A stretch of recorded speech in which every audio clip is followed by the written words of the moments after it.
Good morning, good afternoon, good evening to everybody. Welcome to the FIWARE Industry Day. So while we still have lots of people dialing in, we still want to try to start in time at least, as we have a fantastic lineup of great speakers, and obviously want everybody to get his time for the really revolutionary content that we think we will provide today.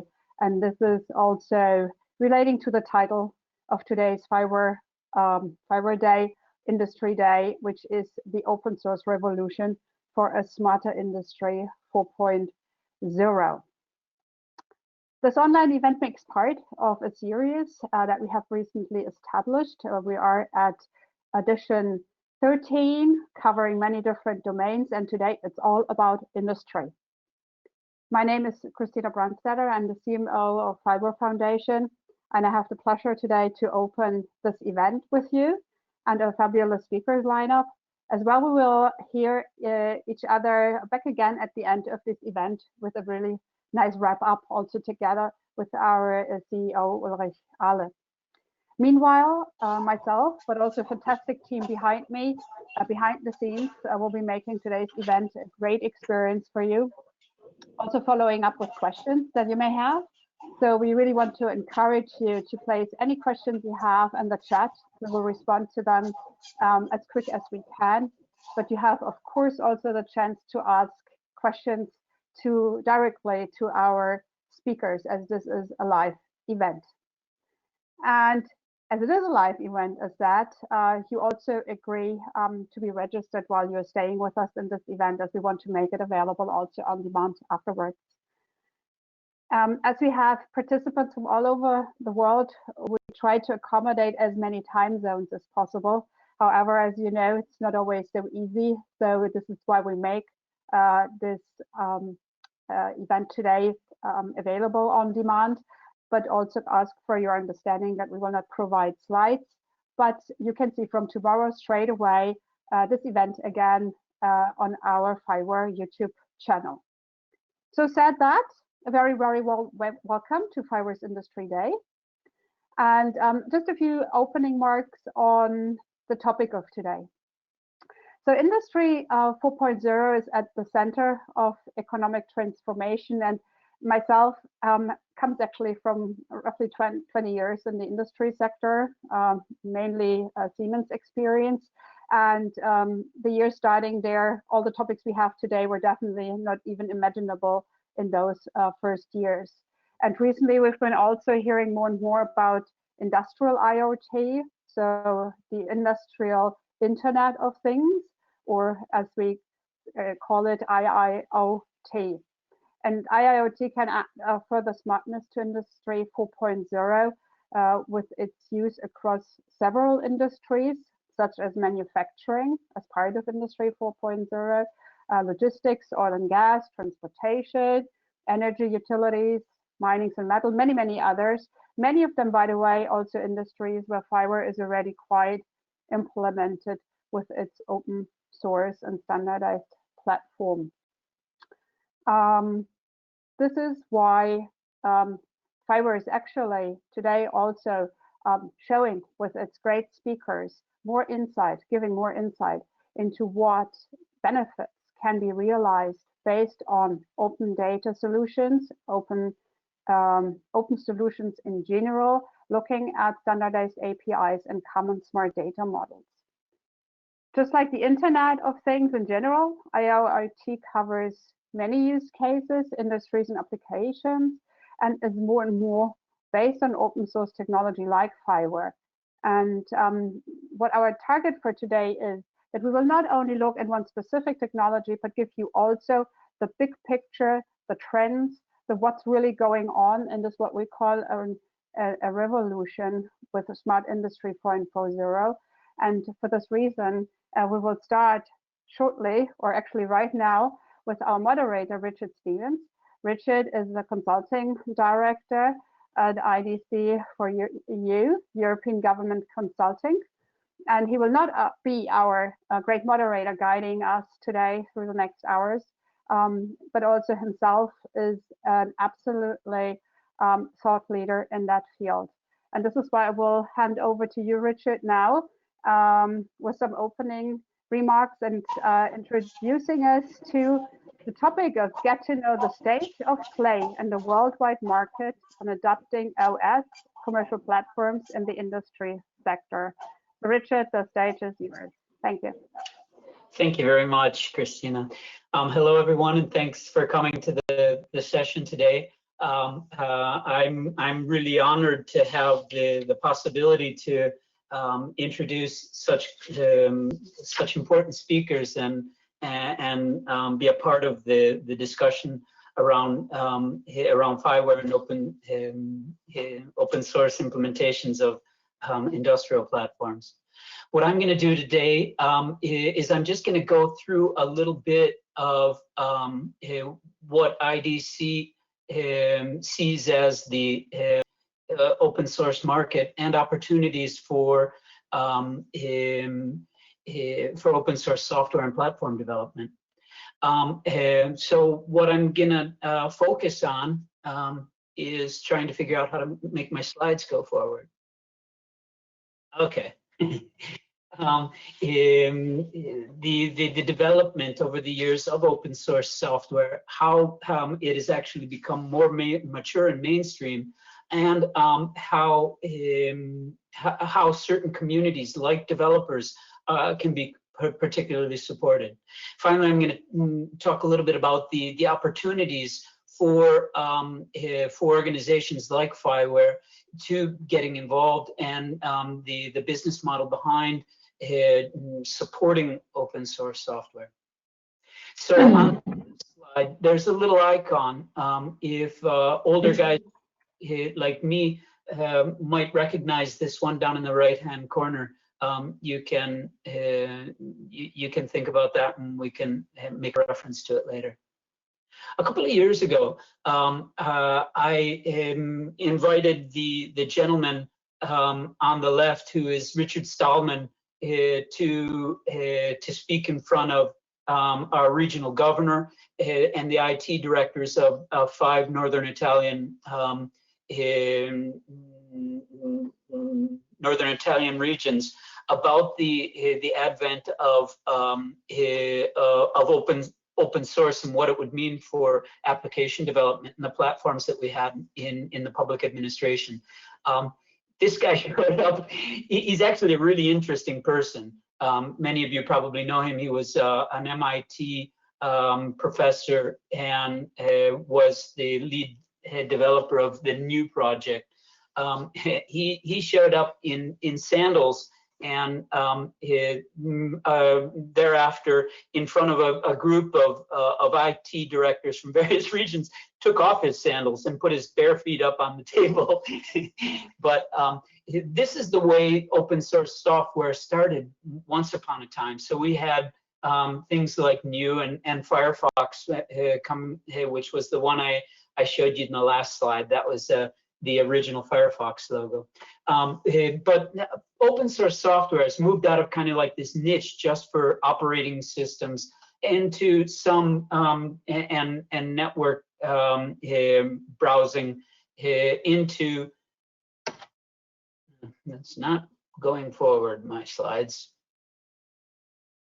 I know it's probably going to go forward like 5 at a time now, into the mainstream. Now, open source software is basically everywhere, and it's very respectable. No one would consider not using some of the tools that are open source.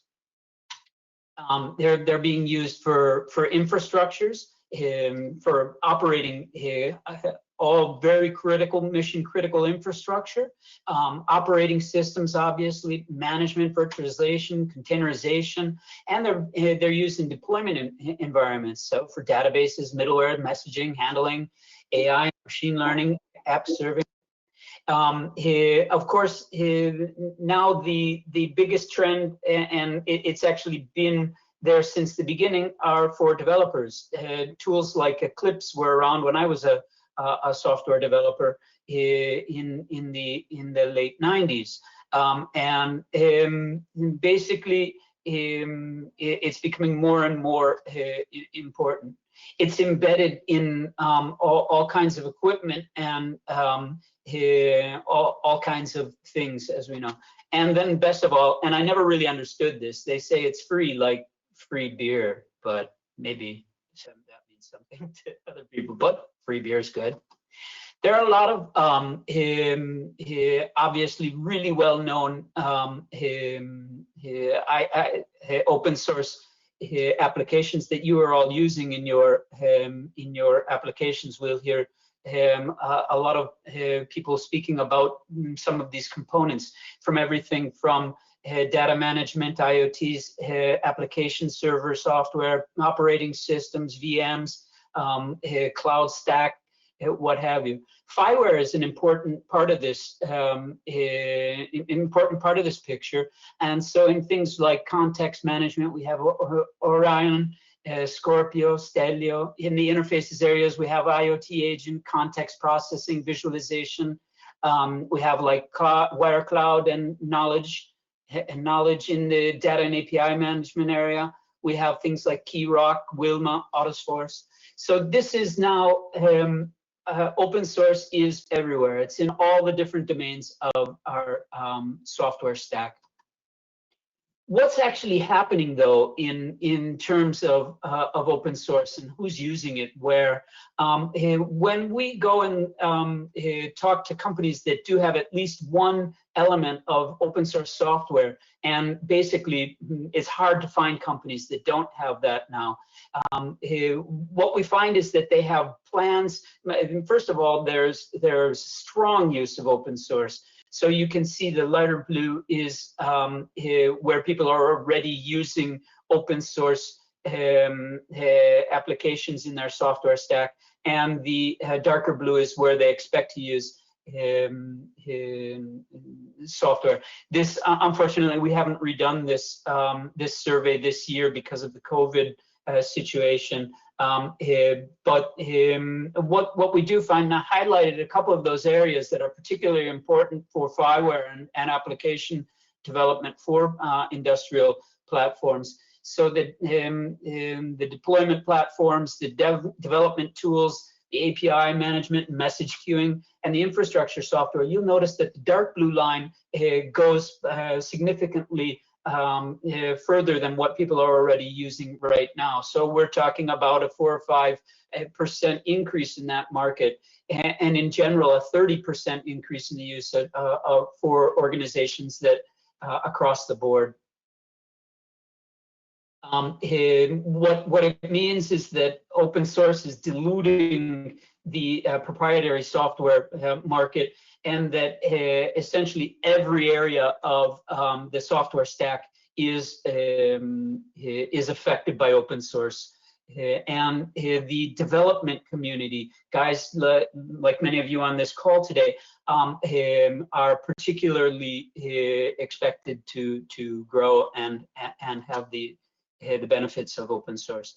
So one of those areas is of course it's pushed by the growth of DevOps adoption, and although there are the significant amount of DevOps software out there,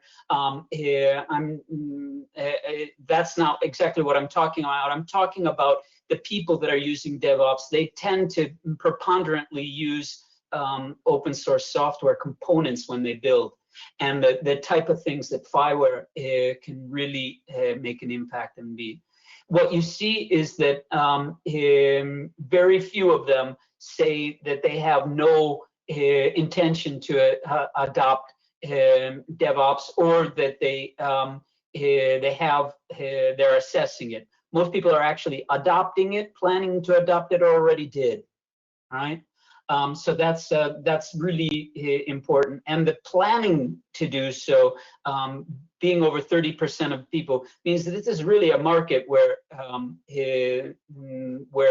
FIWARE can be relevant, and that might be the focus of work. These people are coming to us and they're saying why they're doing it, and of course it's important to know that it's not a question of costs. Well, it also is a question of cost. These are the top 5 reasons that they say they're doing it, but it's not the top. It's not the top motive.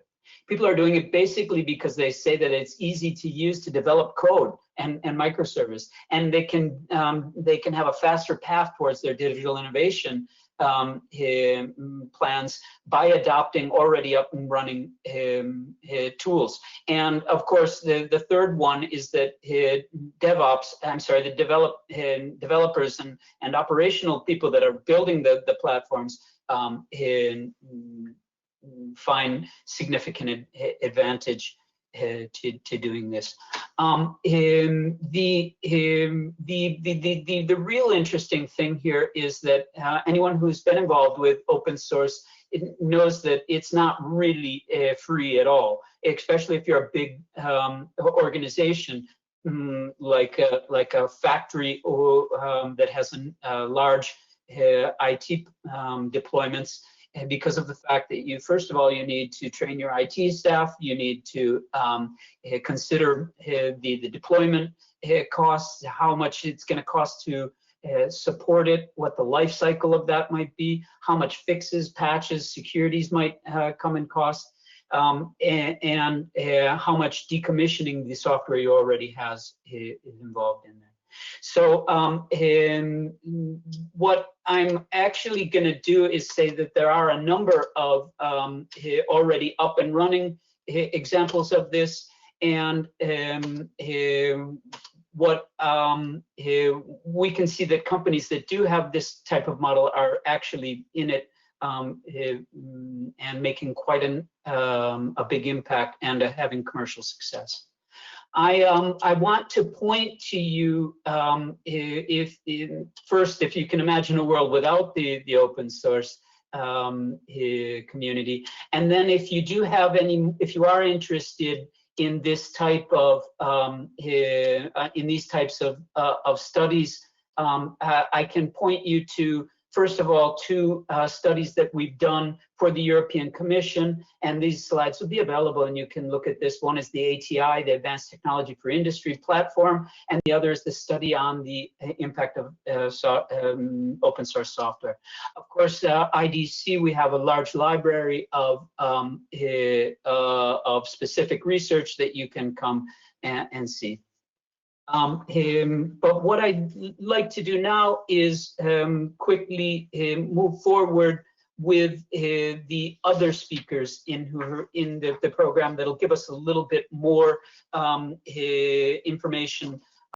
So the first person I'm going to turn to is Kilian Gross, who's the head of unit for the A2 DigiConnect unit. And I think you've killed my screen now. Perfect. Thank you. Kilian is the head of unit for the DigiConnect unit, and he's responsible for the technologies and systems of the Digitising Industry initiative. His unit, of course, is responsible for digitizing European industry strategy and the setting up of the digital innovation hubs network in Europe. He's also responsible for some of the approach from the European Commission on artificial intelligence and robotics, and his unit, and you can go and see this, has drafted a white paper on artificial intelligence. Kilian today is going to tell us a little bit more about the state of play in the Digitizing European Industry initiative. And so, Kilian, the floor is yours. Thanks a lot, Richard, and a warm welcome as well from my side. And a warm welcome as well to Ulrich, who's running FIWARE very successfully. I hope you can all see me and you can see mainly my presentation. That's even more important, and you can hear me. Otherwise, just let me know. Yeah, everything works fine. Everything's working. So that should work. That's fine. So I wanted to take you quickly through a number of slides, basically giving you an overview of what we are doing on the European Commission side of things in order to boost the data economy, open sources, and all the different activities which are already outlined a little bit. And therefore, I would like to start here with the past, of course, with the Digitizing European Industry, which is started in the past, but is still ongoing in 2016. Our initiative to have basically a broad rollout of digital technologies all over the economy. So to get out of digital area of the tech companies, really to the SMEs, to production companies, manufacturing companies, and so on.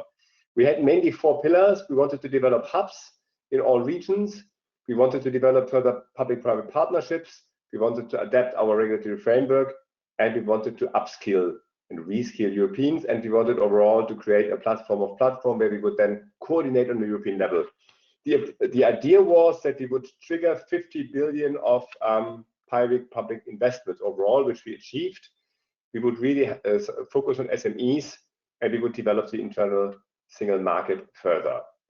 If you now zoom in a little bit on one of the aspects, which is perhaps for today particularly relevant, the partnerships and platforms. Here, this was one priority, clearly, and we promoted the development of open cross-sectorial platforms, European reference architecture, testing and experimentation facilities, and, very important for FIWARE, interoperability of standards. And we have some lighthouse projects.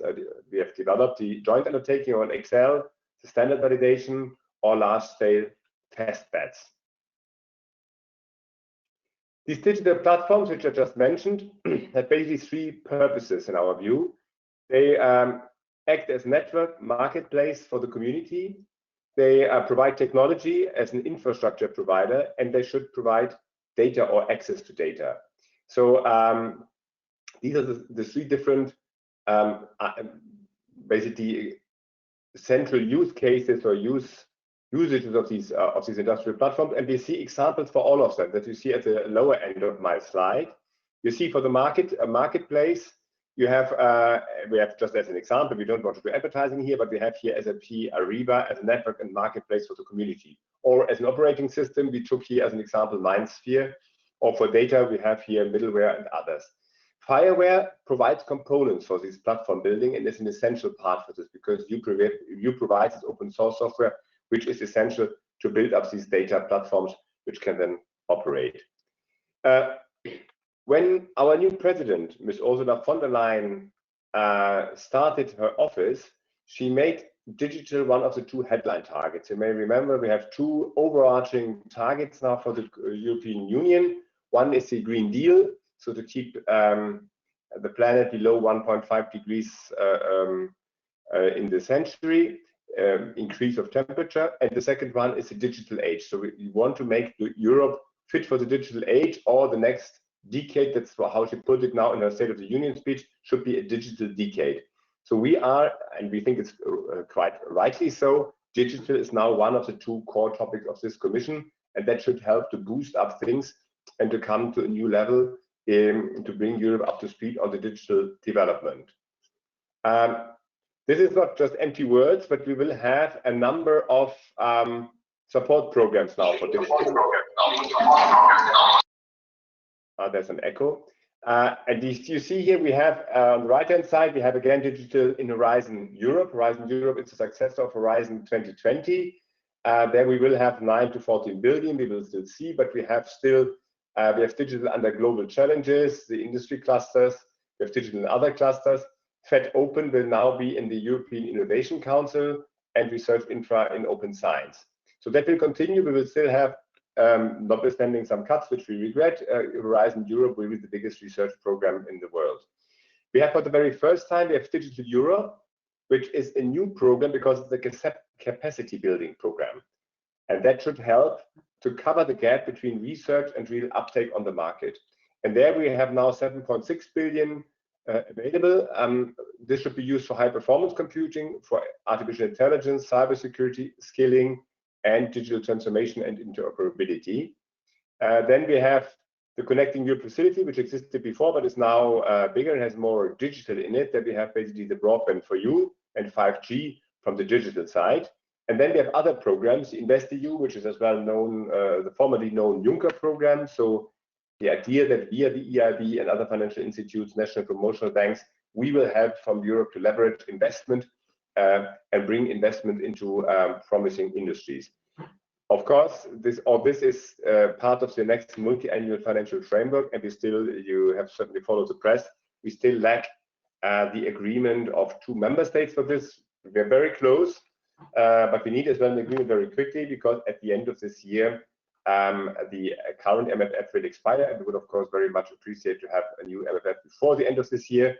So Parliament and Council are mainly agreeing. It's just the 2 member states have still a problem with, in particular, the state of law mechanism. We have another very important new element in this next financial period, which is the Next Generation EU Fund, which is something completely new, 750 billion as a reply to the corona-related crisis, to the economic crisis related to the corona disease, where for the first time the Commission will take up money on the financial markets, which should be paid back later, and will equally give this money back to member states in order to trigger investments and to get out of this economic downturn due to the corona crisis. Here we have the Recovery and Resilience Facility. We have other programs like REACT EU, which is basically a top up of the regional fund programs and some other top-ups. But we have in particular then the 700, the Recovery and Resilience Facility, which will be to a larger extent will be loans and to slightly less grants. The idea is here that the Recovery and Resilience Facility should not just fill the gaps or pay consumptive expenditure, but it should really mean it's recovery and resilience. It should really make our economy more resilient, and that, in our view, means largely more digital. That's why we have as well a commitment that 20% of this money should be used for digital investments, which I think is very, very important. Because if there's one thing the crisis shows, is that companies who are highly digitalized are much more resilient to these difficult circumstances of the corona crisis. And at the other hand, of course, we see as well how much digital is needed, for instance, to fight corona. So resilience and competitiveness really depend on digital, and therefore digital should and must play a key role in the use of these very important sums of money. So what we would like to see, and their member states are working now on their plans, and these plans, once approved, will then be implemented, and they should be rather on short term. So they should be committed to money in the next 3 years and then spent in the next 6 years. So it should be quickly used. It should be future-proof investment. It should reinforce and financially back up medium-term action with a long-lasting effect. It should not just be consumptive. And the national action should have a spillover effect, and there should be something which is well covering more member states than one, and should bring some added value at the EU level.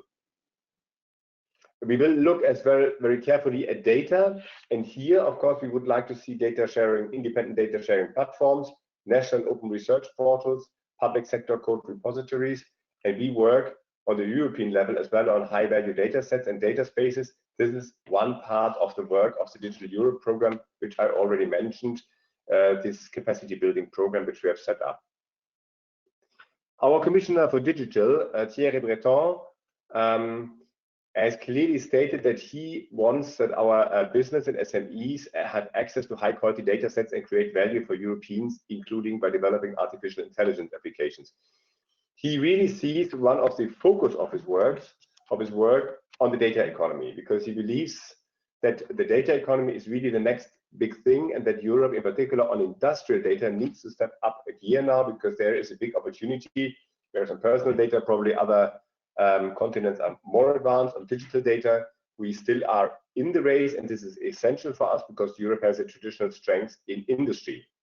Therefore, we have developed a data strategy, which was adopted on the 19th of February this year, together with a white book on AI and our overall digital strategy. So you can see already by this that data was the first thing the new Commission did when we published our strategy, and I will come to that later. The first act now to be proposed was yesterday, the Data Governance Act.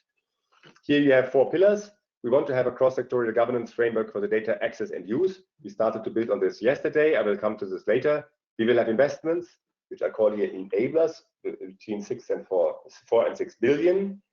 We need competences, and of course, we need to build up European data spaces, and we need to work with our international partners.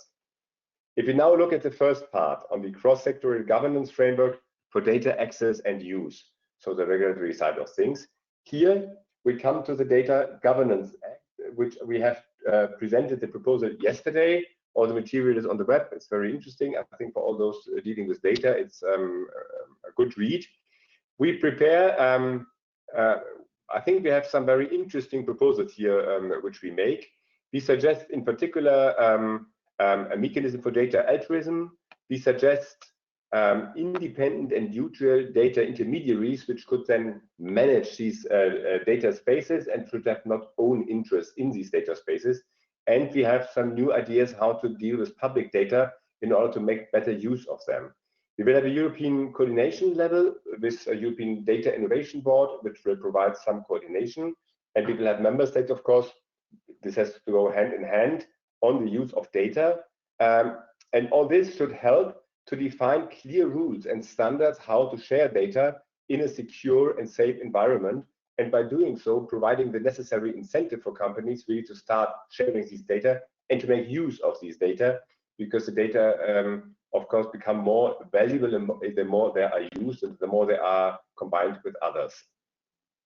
On the enabling side, I mentioned it, we have already, here's the second point, we have already in Digital Europe a number of elements.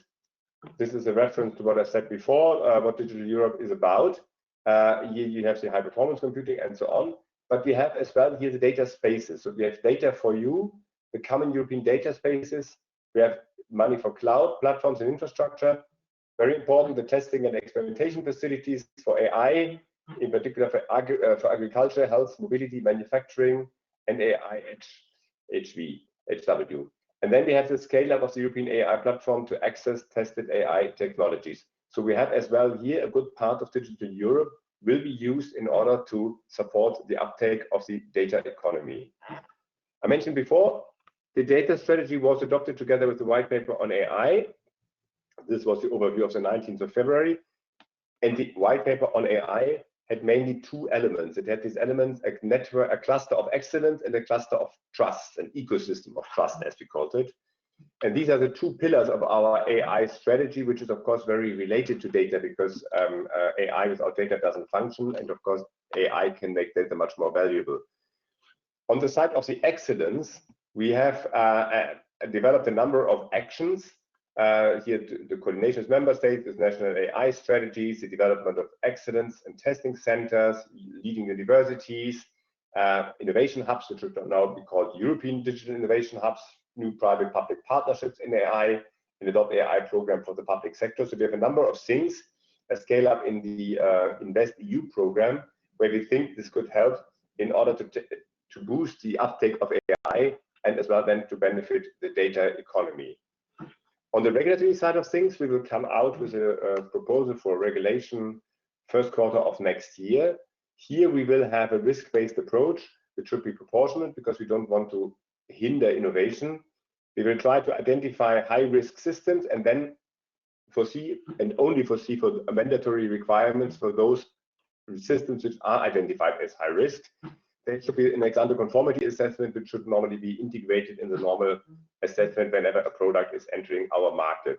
That can be accompanied with a voluntary labeling scheme for all those who want to benefit from this label of being trustworthy.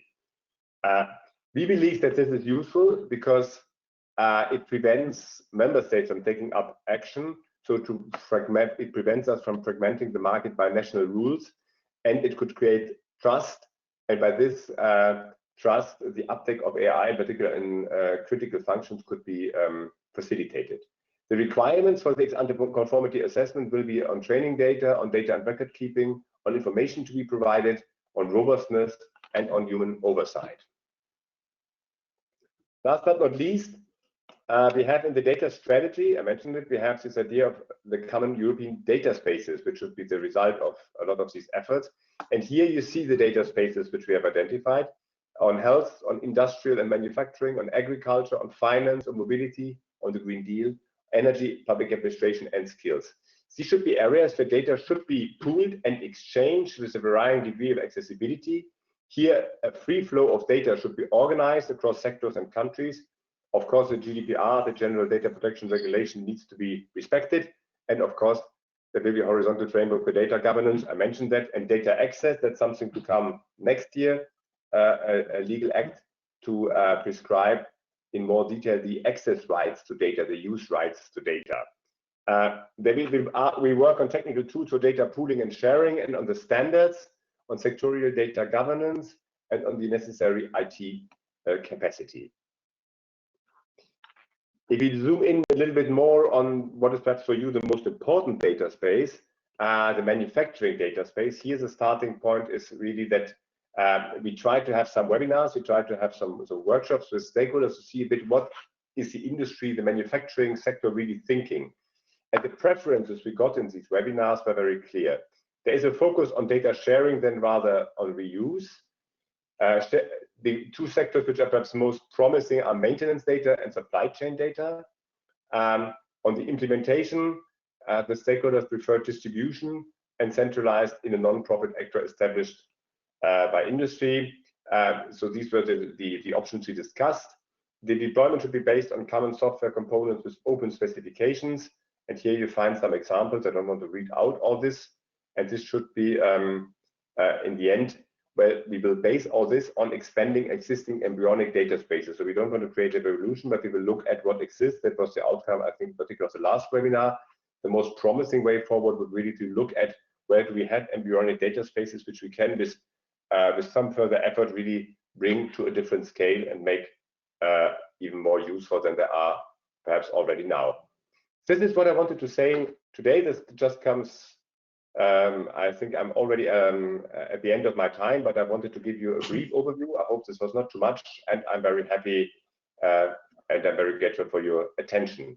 Thanks a lot, and I hope you will now have a very interesting and good discussion. Thank you very much, Kilian. That was actually perfect.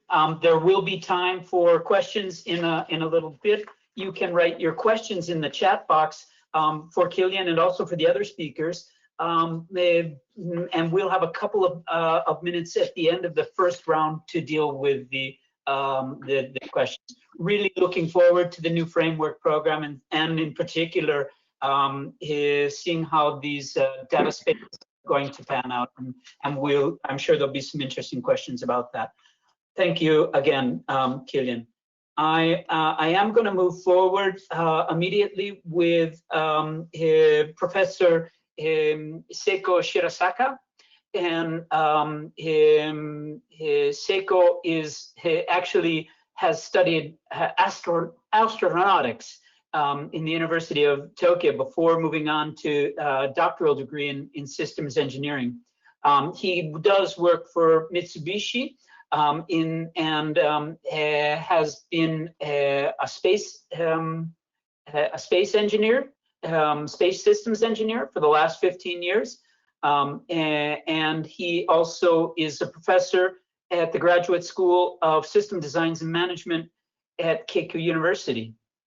He's also the chair of the advisory board for the Digital Architecture Design Center. And he's, of course, interested in system design methodology for large, complex organizations and systems.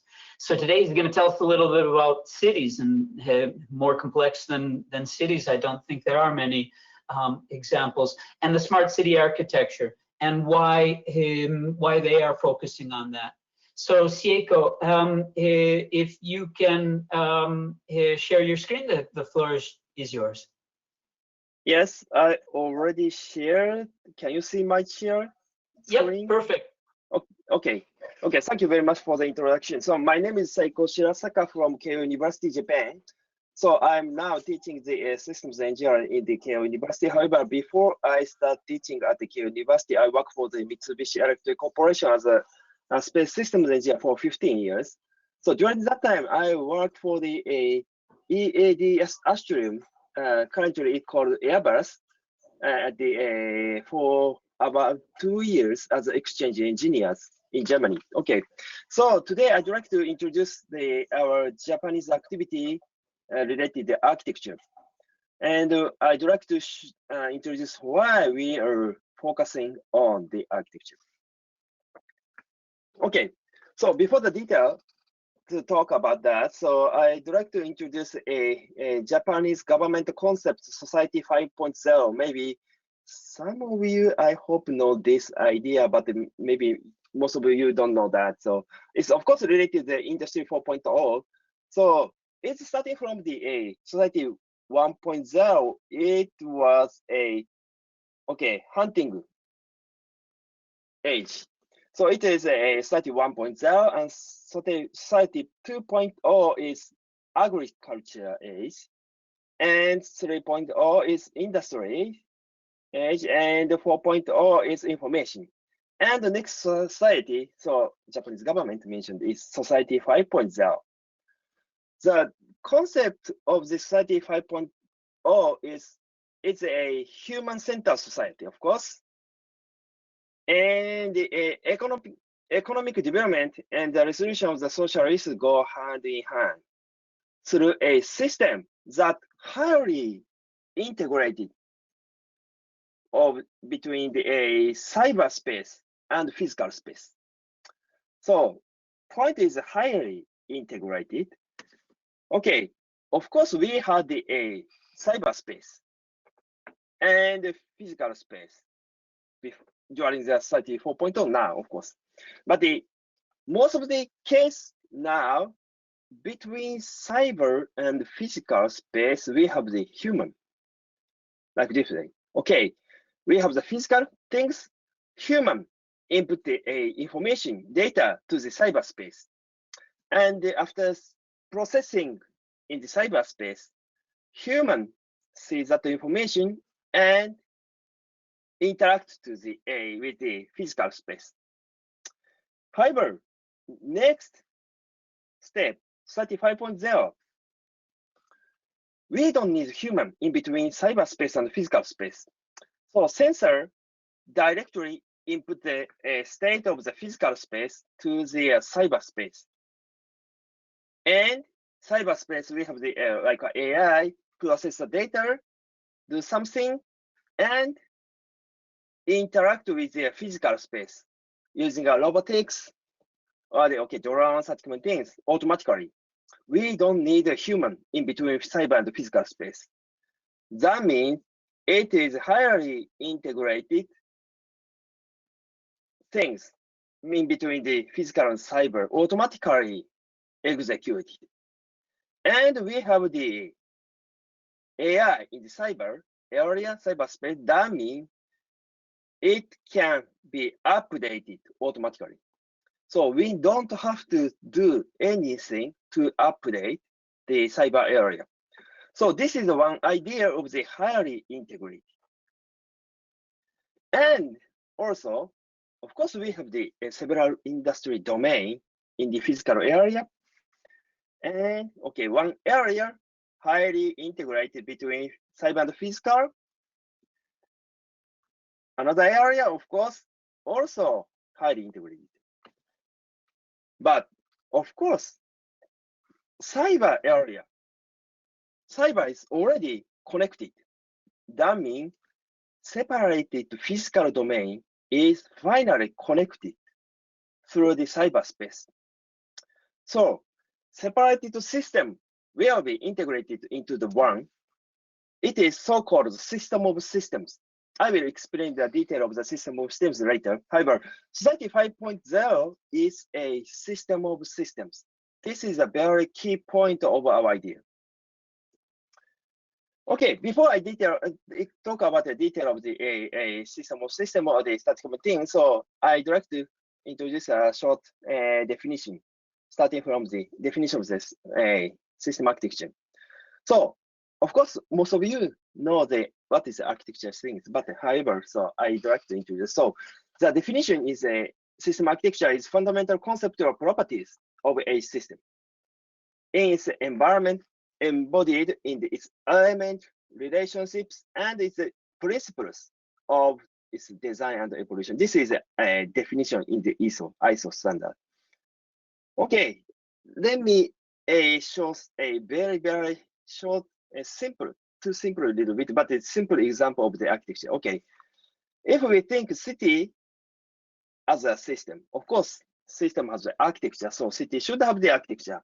If someone said the goal is a livable cities, if architect think, okay, livable is equal to the freedom of the movement, of course, it's too simplified, but if someone say, okay, livable means the freedom of the movement, so maybe architect can design like this way. anywhere, anything can move. Okay, freedom of movement. Of course, this is one design of the architecture. Nothing inside. However, this is architecture. Or other guy maybe think livable means freedom of movement and safe. Safe means separating the cars from the rest. Okay, in this case, maybe one architect design like this way. Okay, this gray area, this is the area for the cars. Other rest of the things can move white area. Or of course, like this way. Car can move around the cities. Okay, this is also architecture. And both design fulfill the major concept, separating cars from the rest. However, actual ease of the use is very, very different between two. So the system is very dependent on the architecture itself. So architecture is very, very important for the basic philosophy or basic concept of the system design. What's the role of the architecture? First thing is create an overall concept, as I explained just before, as a part of the definition of the system architecture. This is one thing, first thing. And second thing, it is very, very important, improve interoperability. So especially for system of systems, interoperability is important because a system of systems means a connect to system. That means they should be interoperable. Okay, what is a system of systems? System of systems is not just integration of systems. A little bit difficult to understand. However, okay, there are many cases of the integration of system. However, system of systems is a very special type of the integration of systems. Let me show the one example. This is a figure from the INCOSE Systems Engineering Handbook. Okay, this one is Canon's EOS camera. This is a system, of course. And this one, right on the side, this is a HP printer. Also, this is a system. Okay, USB cable, it is also a system. Okay. Okay, how about this? We integrate Canon's EOS camera and HP printer through the USB cable. What is this? This is of course, system also. We can take a picture and print out through the printers. This is a system, but also this is a system of a system. This is not just an integration of a system. It's very special type of system. Let me please think about if you take a picture and try to print out through this system of systems. If it doesn't work well, you cannot get printed your picture. Whom you will complain about that? Who should have the responsibility for this? Yes, system of system. No one has the responsibility of the end-to-end quality. This is a very special type. Usually, we had one entity to have the responsibility of end-to-end. However, now, this type, no one has the responsibility. This is a special type. However, smart city, smart grid, Industry 4.0, IoT system, there are many similar type of the system of systems. So we have to handle these things. Okay, for the interoperability, first, smart grid guys had a problem. So they had faced a problem. They had a lot of the interface standard. I think almost 7 or 6 years ago, they have already almost 600 interface standard. And one time, one guy realized even if they meet all interface requirements, there are some cases it doesn't work well through the end-to-end system. So this is a problem. So even if we meet the interface standard, it doesn't work. So CNECT proposed this kind of the reference architecture, this cubic reference architecture. They propose put all interface standard put in this cube and check in between the related interface standard. And it doesn't work very well. It does work well. So it did work well. So Germany proposed a LAMI 4.0. So this is also a reference architecture model for Industry 4.0. Based on this idea, Japanese government proposed a 35.0 reference architecture for interoperability. It just indicates what kind of the viewpoint is important for the interoperability. Okay, I want to explain a little bit through the example. This is a smart city of the Japan. It's called the Kakogawa city. They introduced a 1,475 watching camera to reduce crime. And the number of crime fell down very dramatically, yes. Currently, they are studying underway to utilize camera for other watching service, like watching dementia patient workout. Okay, this is a Kakogawa city. Of course, a patient lives just around the boundary of the city, of course. Sometimes a patient can go beyond the city boundaries. In that case, this camera doesn't work well, of course. So, of course, they can coordinate with other cities, adjacent city, to introduce the camera. But, of course, we need interoperability. This part, data interoperability, communication interoperability, format interoperability, blah, blah, blah, we need, of course. However, it doesn't work well, only this kind of interoperability. Because Kakogawa City repeatedly held a dialogue with residents to introduce camera, to explain why we need this one. And they publish their idea and get a public comment and update ordinances. So they need a lot of the I'm sorry to such kind of dialogue. Okay. Seiko, I'm sorry to interrupt you, but you will have to start concluding soon. Okay. Okay. So interoperability, we need a policy and governance also. Because policy is different, we cannot exchange the data itself. So such kind of interoperability is important not only for the data, but all for the everything. So you maybe think you like a security, interoperability of security policies. If you don't have the interoperability, it doesn't work well.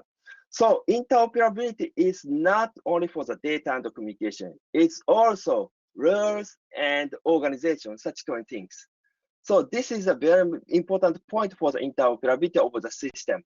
So Society 5.0, we are focusing on the architecture, not only for the data, function, such kind of thing, but also business, organization rules, such kind of thing too. So this is why now we are focusing on the architecture. Okay, I'd like to finish the all. Thank you very much for the you are listening. Is it okay? Time to stop? Thank you very much, Seiko. It's really interesting, and of course, I'm sure there'll be a number of questions. We have a little bit of time left over at the end, and hopefully we'll be able to get back to some of the smart city systems of systems questions, and we'll be back to you.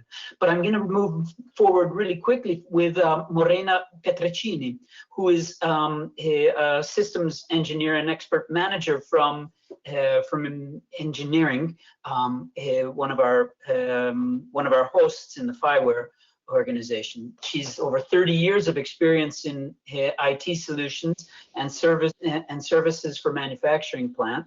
Of course, she comes from a long professional career of plant management and production engineering in large companies. And Morena is particularly focused on Industry 4.0 compliance. And today she's going to tell us a little bit about the importance of industrial IoT platforms in the manufacturing context. So Morena, if you can share your screen, I see it. The floor is actually yours, and you should have about 15 minutes. Thank you all. Good afternoon. And today I'm glad to talk to you about our experience on using IoT platforms in manufacturing environment. We work on manufacturing area as a system integrator for a long time, and we matured experience in this field from several points of view, from business knowledge and also from knowledge of the machinery running in the plant and data that we can collect and manage in the plant. The introduce of IoT platform in this environment is very important for the business process in the business point of view, because you can use data that are a very huge amount of data to share the information, to share also the experience related to the functional and the performance of the machinery.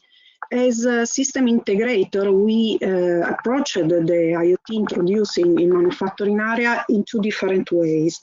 The first one was related to the proposal of our own solution, and then we proposed also the integration of our solution to the products available in the market and the IoT platform proposed by Big Venture. Thinking of our own solution, we 4 years ago decided to realize a IoT platform, an industrial IoT platform, thanks to the collaboration with a worldwide line builder and machine builder like Kovacs is. Join together experience of a line builder and a system integrator, we are able to try benefits of experience and to manage data collected in a proper way. The platform is made of several modules, and mainly the most important is the virtual plant. That is the module who is in charge of collecting data, standardize them, to implement the most common communication protocol running in a plant, and to make data available to all vertical application. Vertical application that can be of the module, or also legacy application that needs the data collected.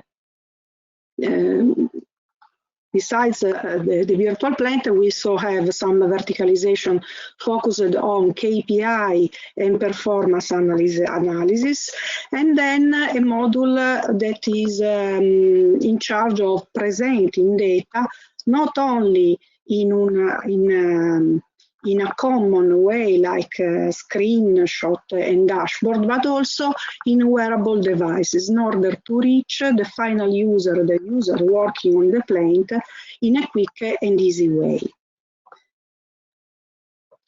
Our solution and our approach is to think our solution and our experience integrated with the common IoT platform, the general ones, but also the platform provided by Big Venture focused on manufacturing environment.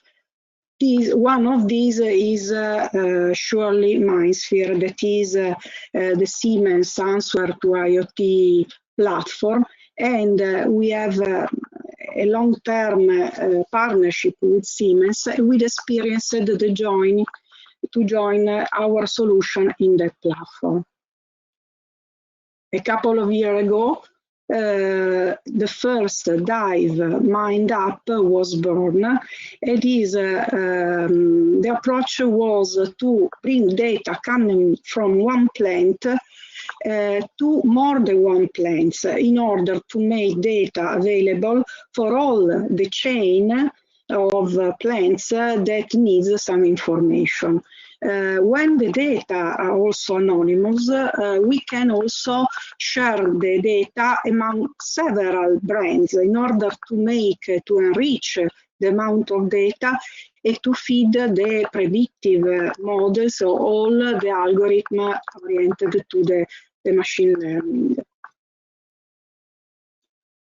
One way to use the IoT platform was related to the common information related to the quality processes. Imagine to have a plant, to have a company producing a car, for example. You can have more than one plant, one dedicated to the engine producing, and the other one to the body of the car, and then you can have a third plant for the assembly. When during the assembly activity people and workers detect a defect, they can send the defect in an IoT platform, and the broadcast running on the IoT platform, in this case MindSphere, can detect the information related to the producer of the component for which the defect was detected. And then, in a very quick way, the quality department and the area producing that components can receive the defect information in order to apply as soon as possible every kind of action to solve the problem.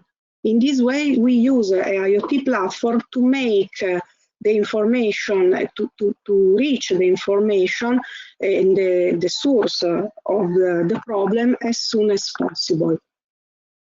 When the product goes out the plant, we can apply the same loop, adding the final user, and then providing a user of an app, the final user can raise the claim at the same way, and the defect and the problem on the components is strictly related to the producer of that components, and in a short time can reach the quality team and can give a feedback in a very quick way,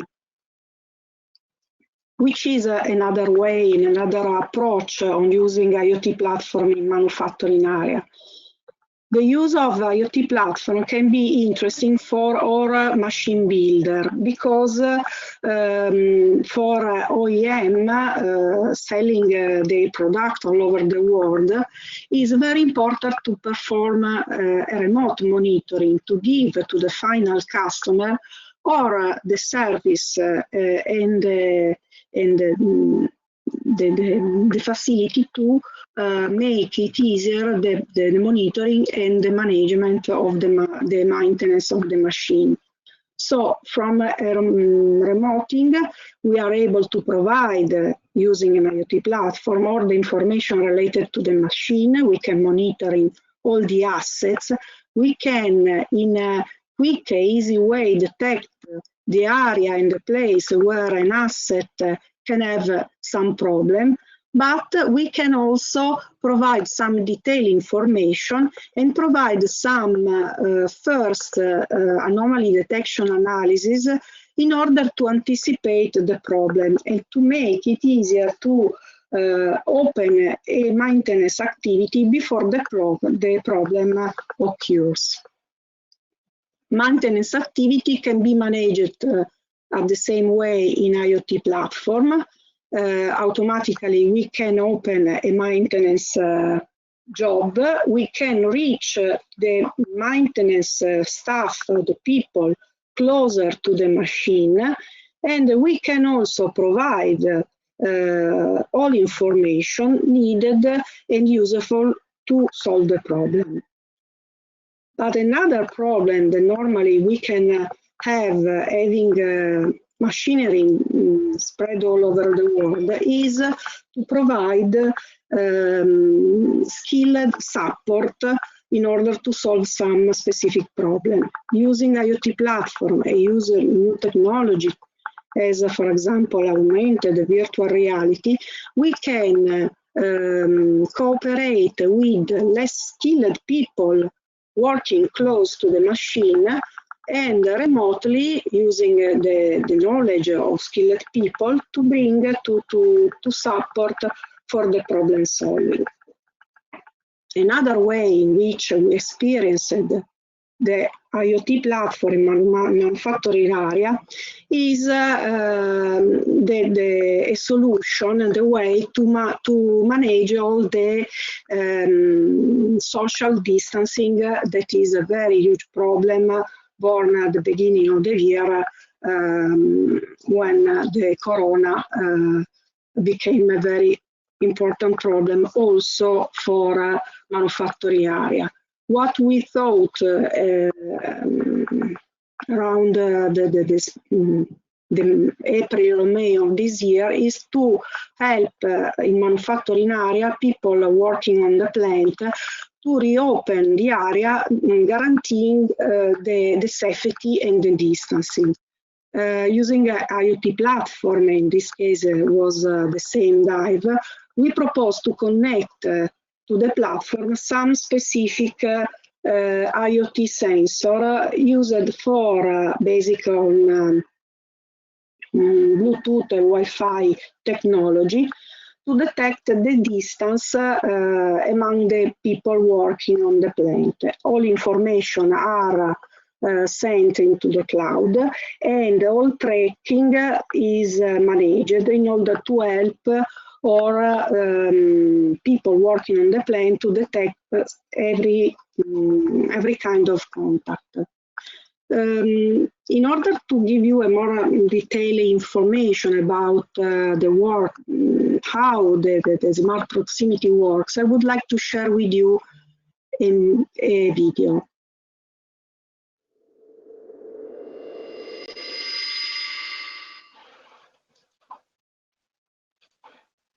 Engineering presents Smart Proximity, an IoT sensor-driven platform designed to enforce social distancing and enable contact tracing in the post-lockdown workplace. Smart Proximity ensures that a safe distance is maintained between coworkers. How does it work? Every employee wears a unique proximity sensor in the form of a smart badge. Sensors are connected and communicate with an on-premise gateway via Wi-Fi and BLE.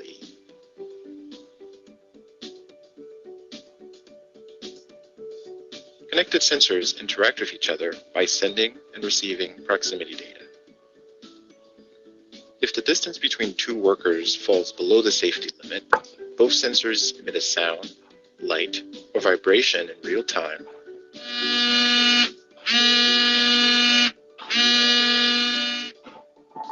Critical event data is also recorded and sent to the central platform via the gateway. This includes the unique sensor IDs, when the contact occurred, and how long the contact lasted.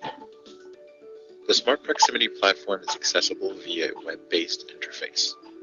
Authorized users can monitor distancing in real time, enabling intervention and triggering alarms to warn workers. Smart Proximity analyzes sensor relations over time. The table format shows contact events of a selected user per day, including time and duration. The timeline shows the same information chronologically. The matrix visually maps events between all users and business groups, so you can identify high-risk behavior on a larger scale. The tree format shows how a virus spreads, starting from one infected user. If a worker informs the company of contamination, a report can be produced to identify who they have been in contact with during a specified time frame. Contact tracing can be established for 3 or more levels of contamination. Smart Proximity was built for fast, easy, and low-cost deployment using your existing Wi-Fi infrastructure. Thousands of sensors can be connected instantly, and sensors do not have to be in contact with the gateway to gather data, ensuring full reliability. Smart Proximity can be applied in any indoor or outdoor area, site, and facility where people work in close contact.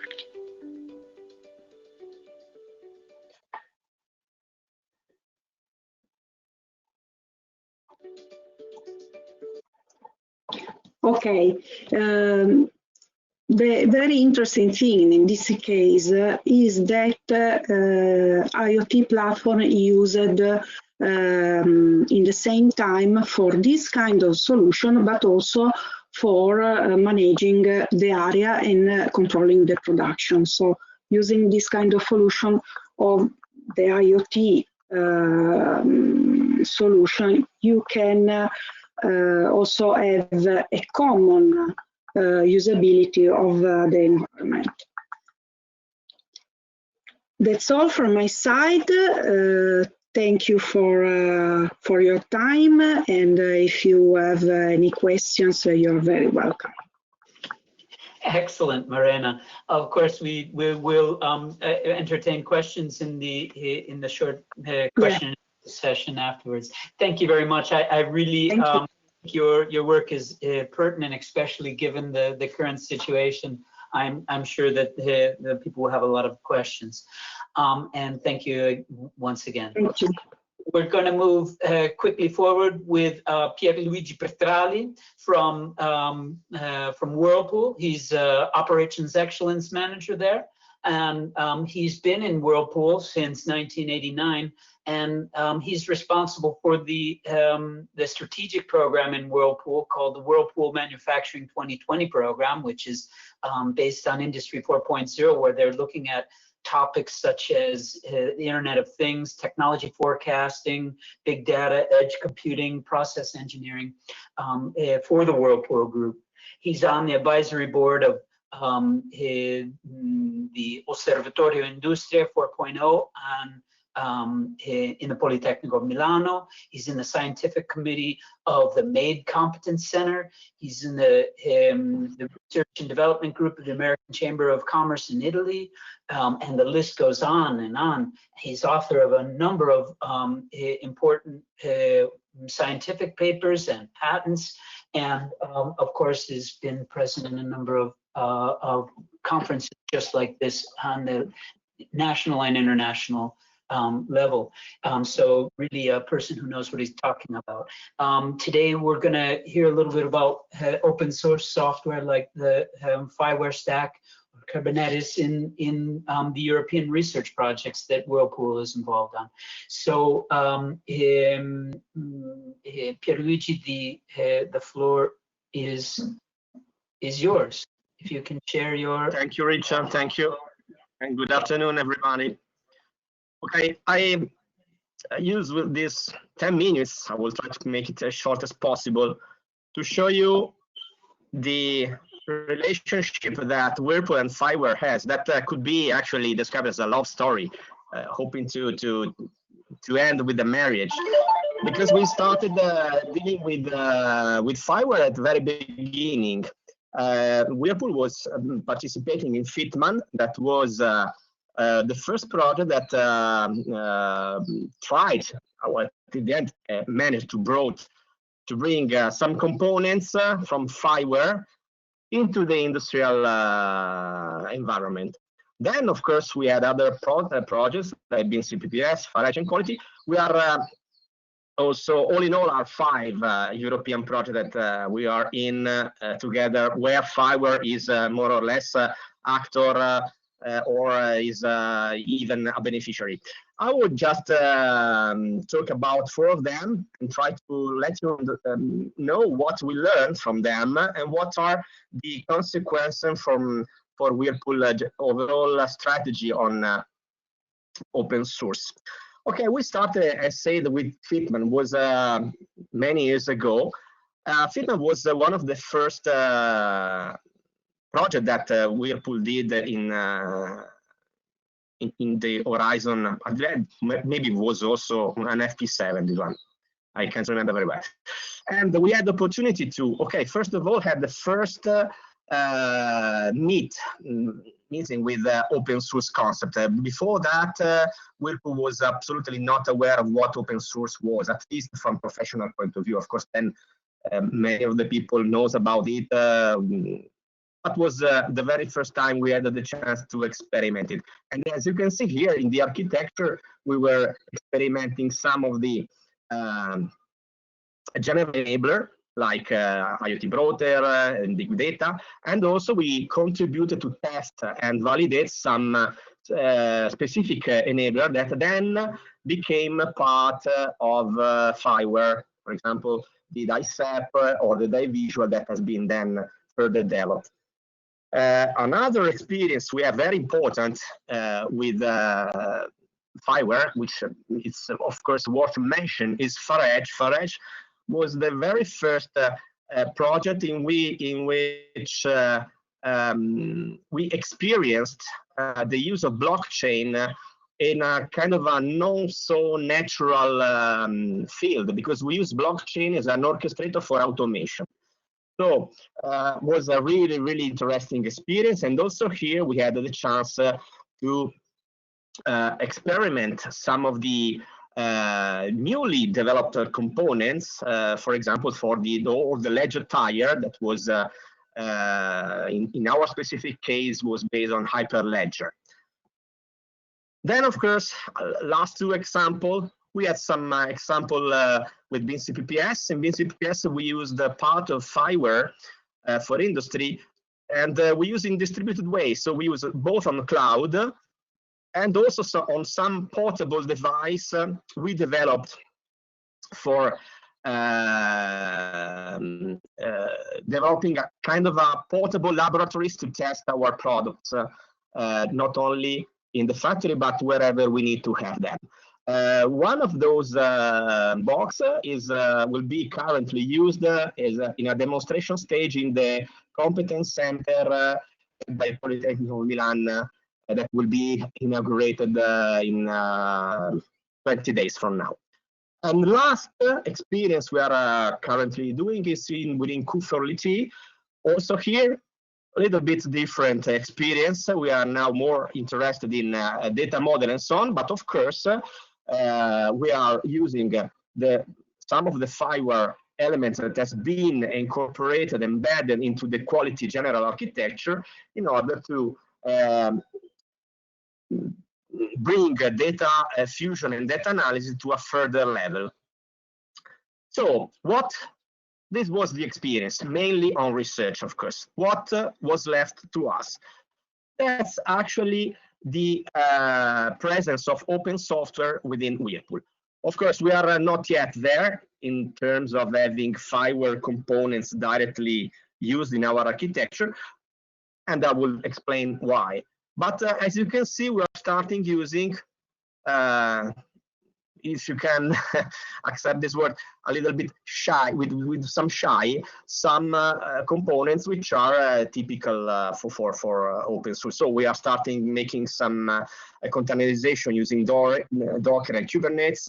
We are starting using MQTT and OpenCUA. We are starting using Mongo and PostgreSQL. So all of a little, some of those components are being incorporated into our architecture. Take into account that Whirlpool has a long story of being sub-centric. So we are an architecture which are really making its foundation on all the application that SAP is bringing to us. So speaking very shortly, which are the main learnings we had by these 5 projects? The fifth one that I mentioned is Boost 4.0. There will be a presentation after mine that I will talk about Boost. So first of all, there was the opportunity for a large company, I say the sub-centric, so the lot of central government to start testing with the open source software and open platform. And of course, that experience actually paved the road to the inclusion of open source into production environment. So it was very, very important to start working within FIWARE environment. Of course, there are still some work to include some more structured elements of FIWARE into solution. And here, for example, enablers into standard architecture. Here, which is the advice, the proposed solution according to us, is of course making sure that more and more not only big player in ICT, but also some small and medium enterprise are start using FIWARE. Of course, Whirlpool is using a lot, a very varied network of supplier.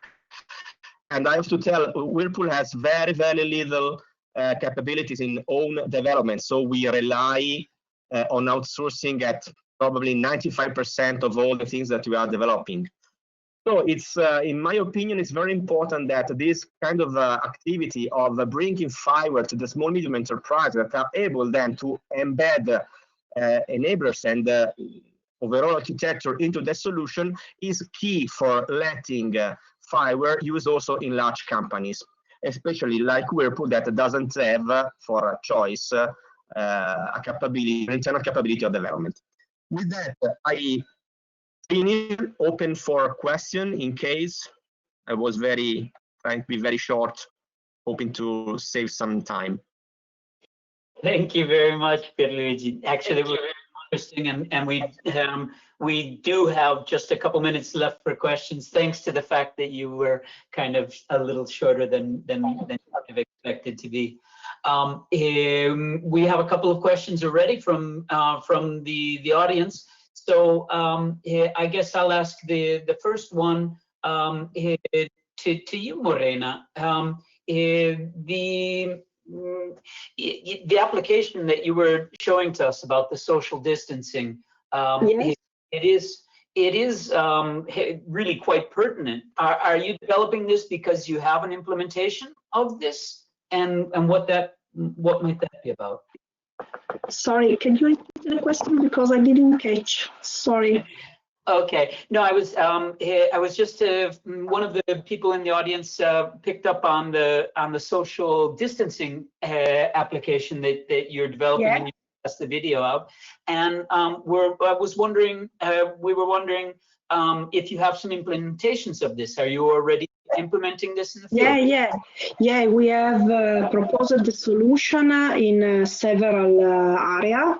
At the moment, it is running in manufacturing area, so in plants, in several plants where different markets, from fashion to producing some wearing clothes, and also we had running also in electronical component plants, and it is also running in insurance company in the office. So it is used also in the working area because the solution is certified for industrialization and for manufacturing area, but also in office to guarantee the distance between workers in office.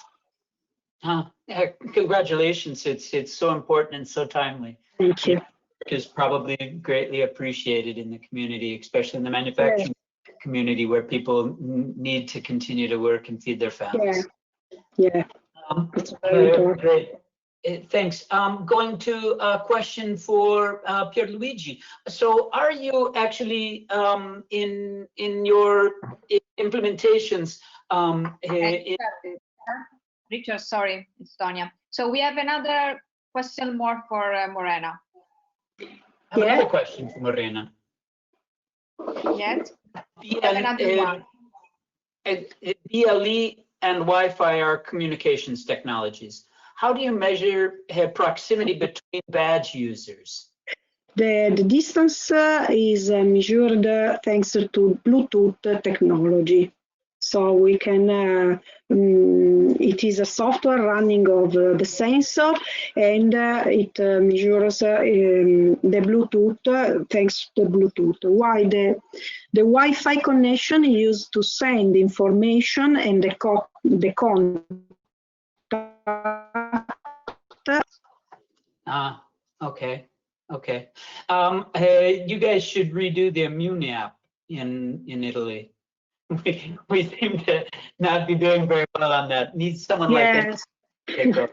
The Immune is the problem is that is running on smartphone that very often cannot be used in a plant. Okay. Quick question for Pierluigi. So are you actually using any components from FIWARE, or what are those in Whirlpool applications in your European projects or in operational context? No, in production, unfortunately, not yet. Of course, in research, we are always a couple of projects active in which, especially our technological partners are using some of that. As said before, there are two difficulties. One is the general one of bringing research results into production, which is not easy because, of course, you can imagine I'm doing research in manufacturing, and then all the implementation has to pass through our global information system organization. So it's not that easy to transfer to them the concept of using some open source concept. The second one is due to the fact that, of course, as said also in the presentation, we are not free to develop anything. We are relying on what the supplier bringing to us. So we are asking engineering, we are asking other companies, and if they are not yet aware of FIWARE, or they are not yet ready to embed FIWARE into their solution, it's very difficult that we can impose some technological solution to them. Okay, thank you very much. You're welcome. And one real quick question for Seiko, if you have a quick answer, Seiko. Can you tell us if there's a connection between what you're doing in the smart cities in Japan and Industry 4.0? Okay, thank you very much for your question. But there is no clear answer for that. So it's a current, or it's a different activity now. However, both sides now we are trying to going approach for the 35.0 reference architecture. So it is not yet connected in reality. Okay. Yeah. Okay, I understand. That's great. I cannot hear you. Sorry, but what we'll do is we'll go forward with Angelo Marguglio from engineering, and Angelo, can you tell us a little bit about what you are going to describe? Yeah, sure, absolutely. Yeah, first of all, welcome also from our side. I mean, both myself and Ernoe are the co-chair of the Smart Industry Mission Support Committee, and we will use these 10 minutes to present in some way the Mission Support Committee, the objectives, the next roadmap, and how we plan to involve, I would say, our community. And after our pitch, will be some example, some achievement that already been reached in the past, I would say, experience. So in close to market solution. But first of all, I want to welcome Ernoe, since he will start. So yes, my name is Ernoe Kovacs, NEC Labs in Europe, involved in FIWARE since the beginning, and then always say sometimes before the beginning. Now together with Angelo, we are the co-chair of the FIWARE for Smart Industry Mission Support Committee. And let me show you a first slide why we are here.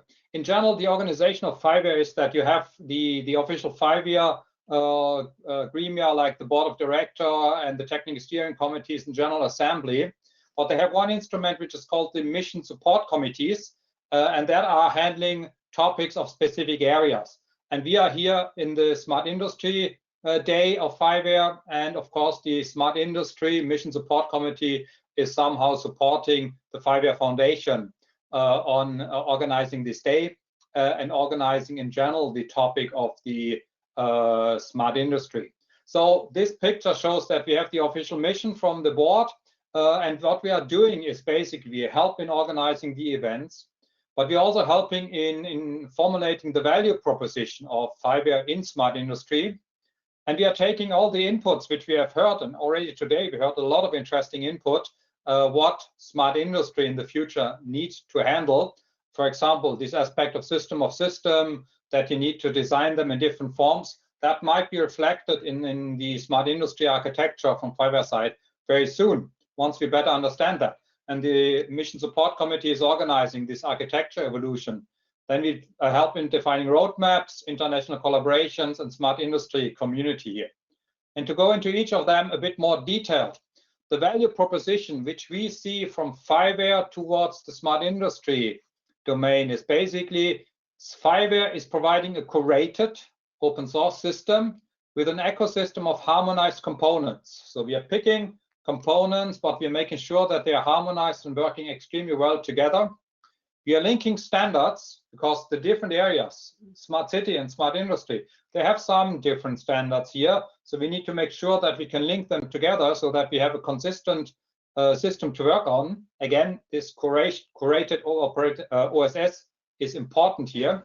We are building a shared ecosystem of partners. We are working together where we can build solutions together or we can do projects together. And we are also trying to establish political and technical support for that vision around the world. That's the value which we try to provide. And the advantages which we're bringing there is that FIWARE will bring a cost-effective, extensible system already proven in many areas of smart industry. It will provide this new system concept together with the data integration capabilities that is needed, for example, for these future data spaces, as has been talked about in the first introduction keynote today. The benefit of that, which we identified, is that this will bring cost-effective solution. It will speed up the development. It will reduce dependencies, like, for example, vendor login, and it will then provide a platform, the platform effect to users and developers. That meaning, as you know, the first telephone was useless. The second brought a bit of an improvement, but after the third and fourth, telephones became really, really useful. And in the same sense, FIWARE becoming useful when many people are using it and when also many people are starting to connect it together, which is linking back to the one question which we just heard. When will be the smart city and the smart industry be connected? When will that be done? When it's making sense and when it's adding value? But we are already thinking that at least the manufacturing, the logistic chains will already benefit from understanding what is happening in the smart city. And for example, the environmental impact of a factory is important for the smart city. So we're expecting that this different system will grow together very soon. We are establishing international collaborations to strategically combine FIWARE with technology relevance around the world. You see a lot of initiatives here from Japan, the IBC and the Data Trading Alliance. We are working in the Gaia-X consortium. We're working with Arabian networks, a lot of standardization bodies from various areas here. And we try to create value from that. And I already said architecture evolution for us is a very important part here. So one of the goals of here is to have an developing and evolving architecture for the smart industry sector. And as being said before by the very interesting presentation by Professor Shirasaka-san, architecture is important because that's where the people are agreeing on. This is where how systems should be working together, and that is what putting constraints, but also interoperability on the different solutions here. And we strongly believe in this vision of Society 5.0 that this system will get more automated, connected together. So we are taking various inputs from various systems. We are looking at new ideas like, instead of having centralized system, having communicating systems here, various proposals for architectures, also related domains. AI is influencing many areas, including the smart industry areas. And we are trying to put together architectures. And one of the ideas is that this architecture will evolve over the time. You see here the 2019 middle architecture, and we have already in 1 year evolved to a 2020 middle architecture, where you see a lot, especially the bottom line has been much more structured into IoT and video processing on the left side, into CPSs, cyber physical systems like robot and drones in the middle part, and then business systems on the right part, and then respective enablers on top of that, harmonized within the FIWARE system, which can deal with that. And how we are evolving that architecture, that's where the roadmap is coming into the place, and that is where the community is coming into place, because all of what we are doing can only happen if people are interested in FIWARE and interested in using it. So one of the missions of the Mission Support Committee is to build a smart industry community. Here you have the data where you can contact either us personal or the mailing list or the web pages here. And with that, I'm handing over to Angelo, who had already been introduced, to give you a look into the community building and the roadmap activity of the Smart Industry Mission Support Committee. Yeah, thanks, Ernoe. So first of all, obviously, it's important to have this overlook on the overall FIWARE community. So next, please. When you can obviously see that we have already, I would say, reached a lot of improvement in terms of membership within the overall FIWARE community. As you can see, there are a lot of newcomers, there are a lot of individual members, and we also have recently acquired a new platinum member. And if you look, even if probably in the picture is quite small at the moment, but if you look at the name of the organization that are there, you can see how there are many actors that already have a concrete role in the industry domain and within the FIWARE industrial community, but there are also others that probably have not yet joined in some way actively the activities of the industry community, but I mean, there are more and more to come. So I think that this is perfectly the timing that we need to exploit, since we are growing in terms of FIWARE ecosystem, so a lot more of developers has also been commented by Gigi Petrali. I mean, more and more SMEs able to master the technologies coming out from the FIWARE ecosystem. On the other side, we can also see how there are some end users already part of the community, since they are realizing the interest on being part and shaping the future of this community as well. And the industrial community obviously can play a big important role on that.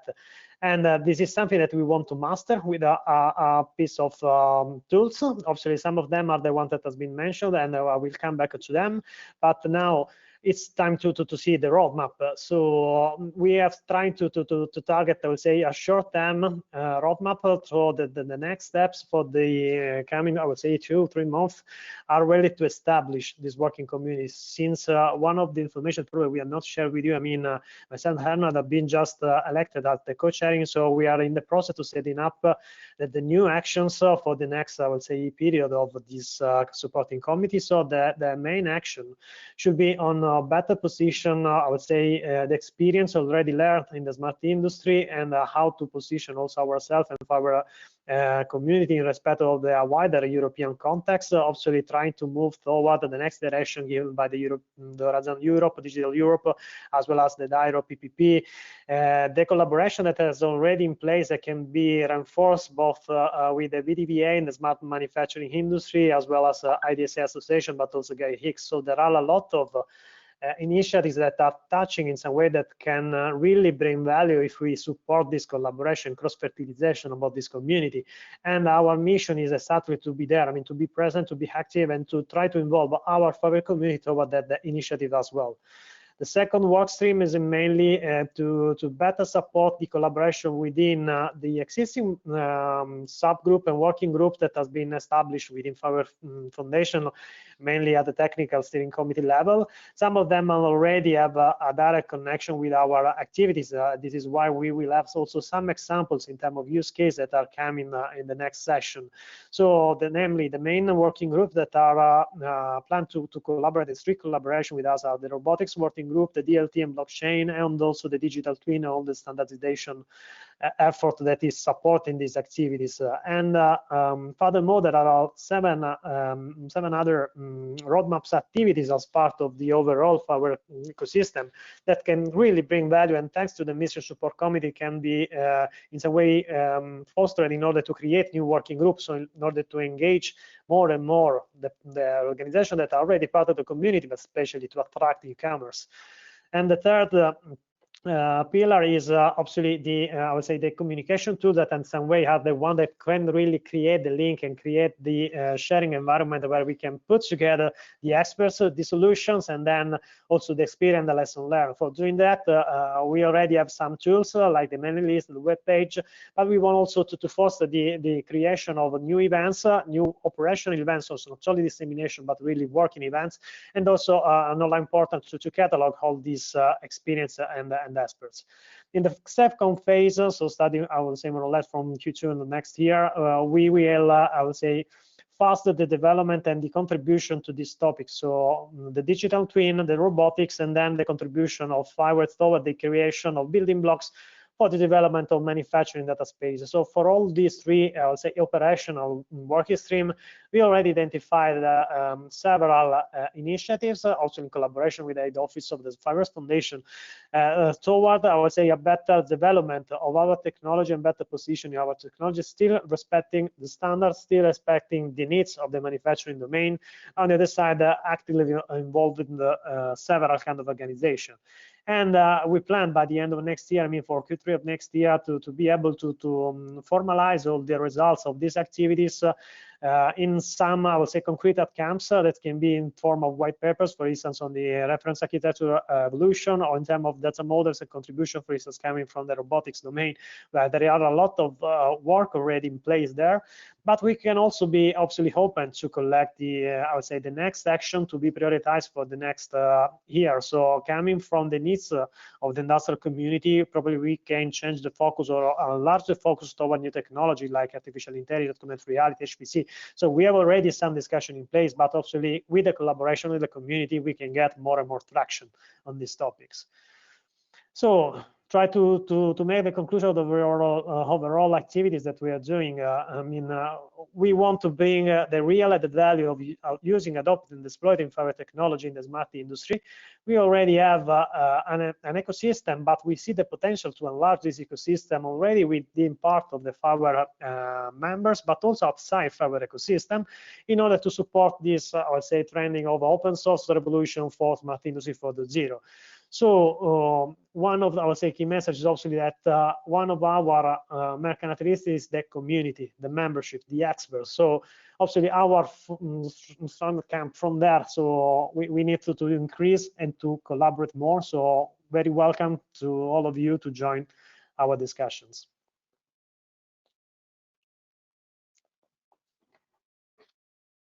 Thank you very much, Ernoe. Thank you very much, Angelo. At the end, if there's a little more time, we will entertain any questions about the roadmap and the smart industry working groups for FIWARE. So thank you again very much. We're going to move quickly into the case studies now, and the first is Satinder Jeet Singh from the CNECT Corporation in India. And Satinder is actually one of the FIWARE evangelists, and for CNECT, he's in charge of bringing FIWARE related developments into the business, and has already done quite a bit of work with the IoT, cloud storage, and legacy Java applications to help CNECT take advantage of the FIWARE components. And he has quite a long history in OSS software, and today he's going to tell us a little bit about how they're leveraging FIWARE in the container tracking system in CNECT, and how it might move forward.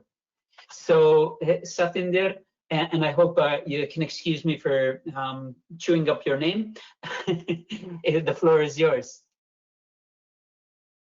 Hello everyone, and thanks Richard for introducing me. So I am Satinder Jeet Singh, and I am working as a group project manager in NEC Corporation India. And I'm going to present a use case about how we leverage the FIWARE for the largest container tracking system, also known as Logistic Data Bank, and in short LDB. So what is LDB? Let's start with a small introduction. So LDB is a import-export container visibility service, which is providing the support across the pan-India. So a user can track and receive status notification about their in-transit containers using this LDB solution. So it can also provide the comparative performance matrices for all the logistic container operators, and this which can enable them to take the informed decision well in advance. So Logistic Data Bank is a solution owned by the NICDC Logistics Data Service, which is a government entity, and they are integrating the information available from the various agencies in the supply chain, and then providing the single window information to the end users.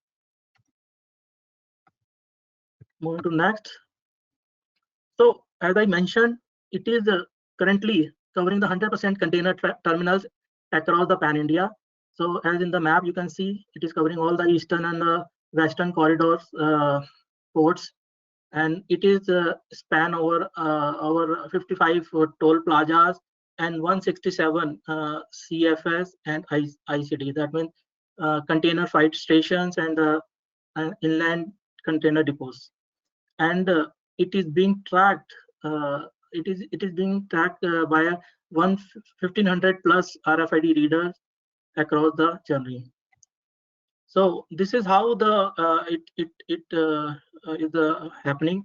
So as soon as the vessel arrives at the port, it is loaded to the either trucks or through the railway, and through the road it is being transported and passing through the various toll plazas, and goes for a CFS or ICD and warehouses. On the rail as well, the rail having their own tracking system called as FIWARE, which is a freight operational system, and from there as well it is collecting the data on real time and getting the information to the end users. So these are the various stakeholders which are involved in this complete solution. So there are port terminal operator, ICD and CFS, toll plazas, voice system, which are generating the data for this system, and there are the end user who are getting benefited out of this information. So how we leverage FIWARE? So this is an high level architecture of earlier legacy LDB system, which was more having a client server model. It's more on the monolithic approach. It has been developed where it was interacting with the various data processing servers and the middleware, and then extracting the data. And there was a limitations and limitation on the security, scalability, interoperability as well. And there was a huge impact on the efforts required for the upgrade and update of the system. And there was a vendor lock-in as well for such kind of system, which because this was interacting with the very tightly coupled protocols. So we at NEC has converted this LDB system with the introduction of the FIWARE. So we enabled it powered by FIWARE by introducing a data platform as a base of LDB application, which is comprises of multiple FIWARE generic enablers as well as the custom enabler like VDG, which NEC created in-house. So what advantages gain out of this transition or its digital transformation? So first, it has been moved away from the client server model toward the more microservice-based architecture model, which provides a SaaS or PaaS kind of service, utilizing the latest containerized and Kubernetes technologies. The data which is coming from the various toll plazas and inline container depots, those are coming from the RFID. Those are captured in the real time now, utilizing the FIWARE subsystem, and also the data from the devices has been secured using OAuth2 device authentication protocol, which FIWARE provides. It has also boosted the better performance and capabilities because LDB can now with FIWARE support around 6 million transactions per hour, and it is very much sufficing the current need of around 10 to 20K transaction per hour at an average, and up to the peak of 100K transaction currently. So it has also make it without any lock-in from the device vendors. So it can support multiple protocols and can connect with the different device vendor very easily because of the standardized NESI protocol used. And because of the LDB architecture is moved towards the more decentralized and container-based approach, cloud technology enabled, now it is more future ready for the industrial 4.0 smart factory ecosystem in the supply chain. So after we did this transition last year, so how this has helped LDB system. So LDB system has LDB team has come up with the technology expansion for the expansion roadmap for the 2020, and they have planning to move towards more cost-effective, highly accurate, and energy-efficient transformation of this track and trace system from RFID towards the OCR-based devices, that is optical character recognition-based device connection. So these are the some advantages of this technology, that these are pattern-based recognition. It can be easily extended to the multiple use cases in the logistic domain, like automatic number plate detection or maybe toll gate automation, and it is more compliant to the standard. So these are the few applications where it can be used, like for document OCR, for bank check processing, and automatic number plate detection. It can easily be expanded. So benefits are that there are many use cases where it will be helpful, like port gate automation, processing document electronically, and optimizing the truck routing, utilizing the biometric verification, utilizing combination with the OCR. So what is the FIWARE role in it? FIWARE engine has edge engine devices integration with the LDB has been very smooth because FIWARE subsystem was there, and it has saved a lot of effort at NEC side for doing this integration along with the NIC DC team. So how FIWARE can enable the what role LDB system powered by FIWARE play in the industry 4.0?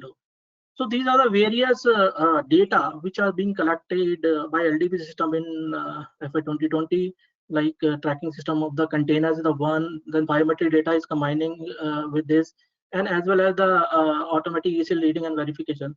And this can generate a lot of use case and opportunities for the future expansion and for the industrial 4.0 smart factory use cases, like smart manufacturing.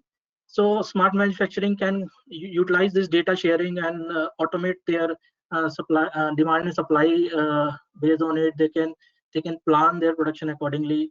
AI-based controller can be controlled directly utilizing this data based on the arrival time of the containers in the factories. There can be use case of outbound fleet management as well possible, with the predictive scheduling of truck, cost optimization as per demand supply, route optimization can be also be done. And in the warehouse management system, this is help in accurate capacity planning, and they can predict arrival time of the transport very well in advance. Also, it can help in the workforce management, like labor planning and the schedule shift planning can be done very effectively utilizing this LDB system powered by FIWARE. And last but not least, there are biometric-based authentication which can be done at LDB at toll plazas and container depots, and which can be utilized for quick doing the security checks at the factories and the warehouses, and it can reduce the loading and unloading time and location identification for those goods very easily. And these are the few of the use cases which are in the ideation state, but I think this is not limited to these only. It can be expanded to too many use cases which are possible around the technology which FIWARE is providing, and LDB is ready for that because of the powered by FIWARE. And that's all from my side. Thank you for providing me the opportunity to speak. You can connect me at this email ID. Thank you very much, Satinder. It was funny. I wrote you a message just as you concluded. So that was perfect. Very, very interesting. Great to see how you're involving FIWARE in NEC in India. It sometimes seems kind of far away from us here in Europe. So it's great to see that you're taking advantage of FIWARE also as farcast as India. We're going to move right along and move over to Julien Mascolo, who's a senior researcher in FIAT Chrysler Group. He's working on optimization of industrial processes that means supply chain management, manufacturing, logistics, and in particular on mobile robotics, complex process monitoring, event detection and optimization, big data platforms, predictive maintenance, industrial processes, and cybersecurity. I mean, that sounds like quite a big mandate, Julien. And I'm happy to hear that your title of your presentation today is Industrial Maintenance and Transportation Quality. So maybe you can tell us about how those things come together for you there at CRF. Yeah. Okay. Yeah. Thanks, Richard. Can you hear me well? Yeah. Yeah. Okay. Cool. So I will surely not speak about all those topics that you have mentioned, and I will just focus today on a few use cases and applications that we have been developing in our group. So I'm Julien Mascolo, working in CRF. CRF is the research arm of the FCA FIAT Chrysler Automobile group. So I'll just to save some time skip a few slides of my presentation. But the objective is to give you a hint of how we used FIWARE in the last years and how we are still using it in our plants in FCA to optimize our inbound logistics process and the maintenance of some of our tools in the plants. We skip that one just to say that we belong to a group which has the duty to develop some research and to standardize it for the use of in all our plants worldwide. So that's what we are doing in some initiatives, public initiatives that are then rolled out to the plants. And one of the tools that we are currently using is this campus, manufacturing campus that we have in a plant in Italy, where we usually test our promising and incoming innovation and exchange it with our stakeholders before rolling them to our plants. So this is where it started all.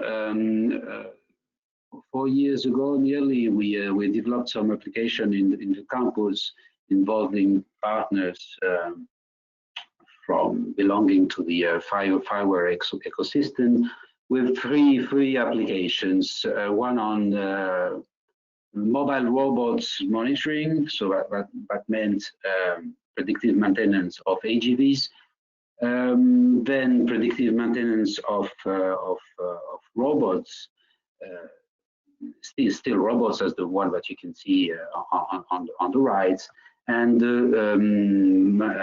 container tracking for the inbound logistics of the components flowing to the Melfi plant. So it started all in this campus Melfi, and it proceeded with two projects that I will mention now. One is the Boost project, and the second one will be the MIDI project. So in the Boost, we had the necessity to use the large amount of data that we have coming from the AGVs at the plant side, and to understand by using this data how we can optimize the availability of the AGVs, to understand the incoming the wear out and the incoming failures, and in Boost we developed this application where we use big data and artificial intelligence strategies to assess the availability and the incoming availability of the AGVs. The second one was on the using the same type of data coming from the cells. In this case, it was a huge welding cell, which is one of the main cell in the welding process in one of our plants in Italy. And so also in this case, we had quantities of data coming in, and we wanted to develop an architecture able to cope with this data and to make it available for subsequent analysis for our partners in the value chain. So we are not always able to do this analysis ourselves, and we rely sometimes on external partners. In this case, through MindSphere, and also we wanted to also to involve some SMEs to the analysis, and so that's where FIWARE was involved. So we developed three applications: one on predictive maintenance for the AGVs, the other on quality control and predictive maintenance of the welding cell. And we were quite successful in this application in achieving some of the added value through the KPIs that are listed on the right. In particular, for us in the logistic domain in the plant, the saturation of the material handling systems, so the AGVs, was particularly key.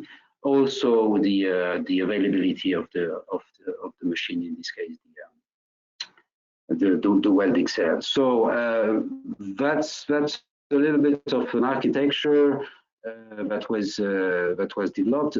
I will not go in detail through it, just to let you see that we involved also some of our machine providers in the plant. Prima Industria, which is mentioned here,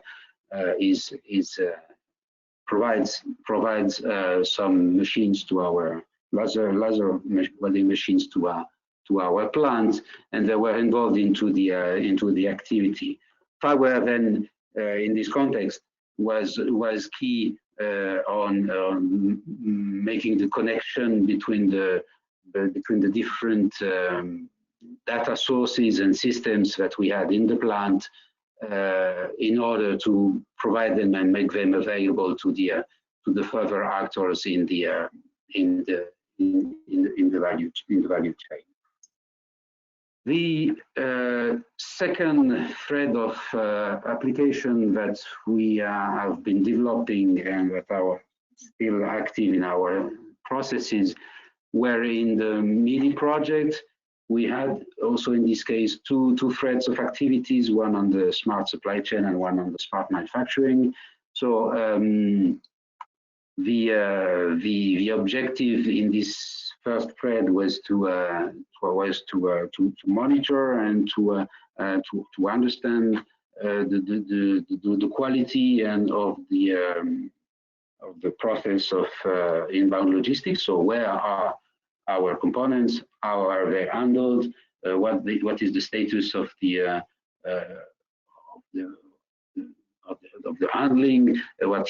And several other sensors and values that we were interested in monitoring, such as temperature, pressure, and vibration, etc. So the overall topic is for sure to ensure the quality of the inbound logistics. Also, in this case, FIWARE was key for helping us in setting up this architecture, and in particular the context broker that is available in FIWARE and that we involved into this application. So in the end, what is the result that we have, and the system that we are currently using in supply chain management is this dashboard where we have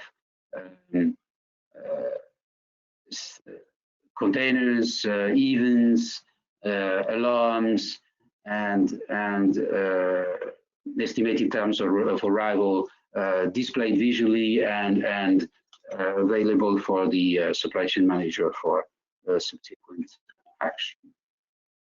The second thread of application in MIDI is on the smart factory. So in this case, you have this architecture on the left with FIWARE providing the context broker. Two threads of activities as a technical, one for the welding cell and one for the mobile robots. This is the results that we achieve. The possibility to monitor the visually the behavior of some parameters, notifications provided to the manufacturing manager, helping him in understanding what is the status of the production, and with the overall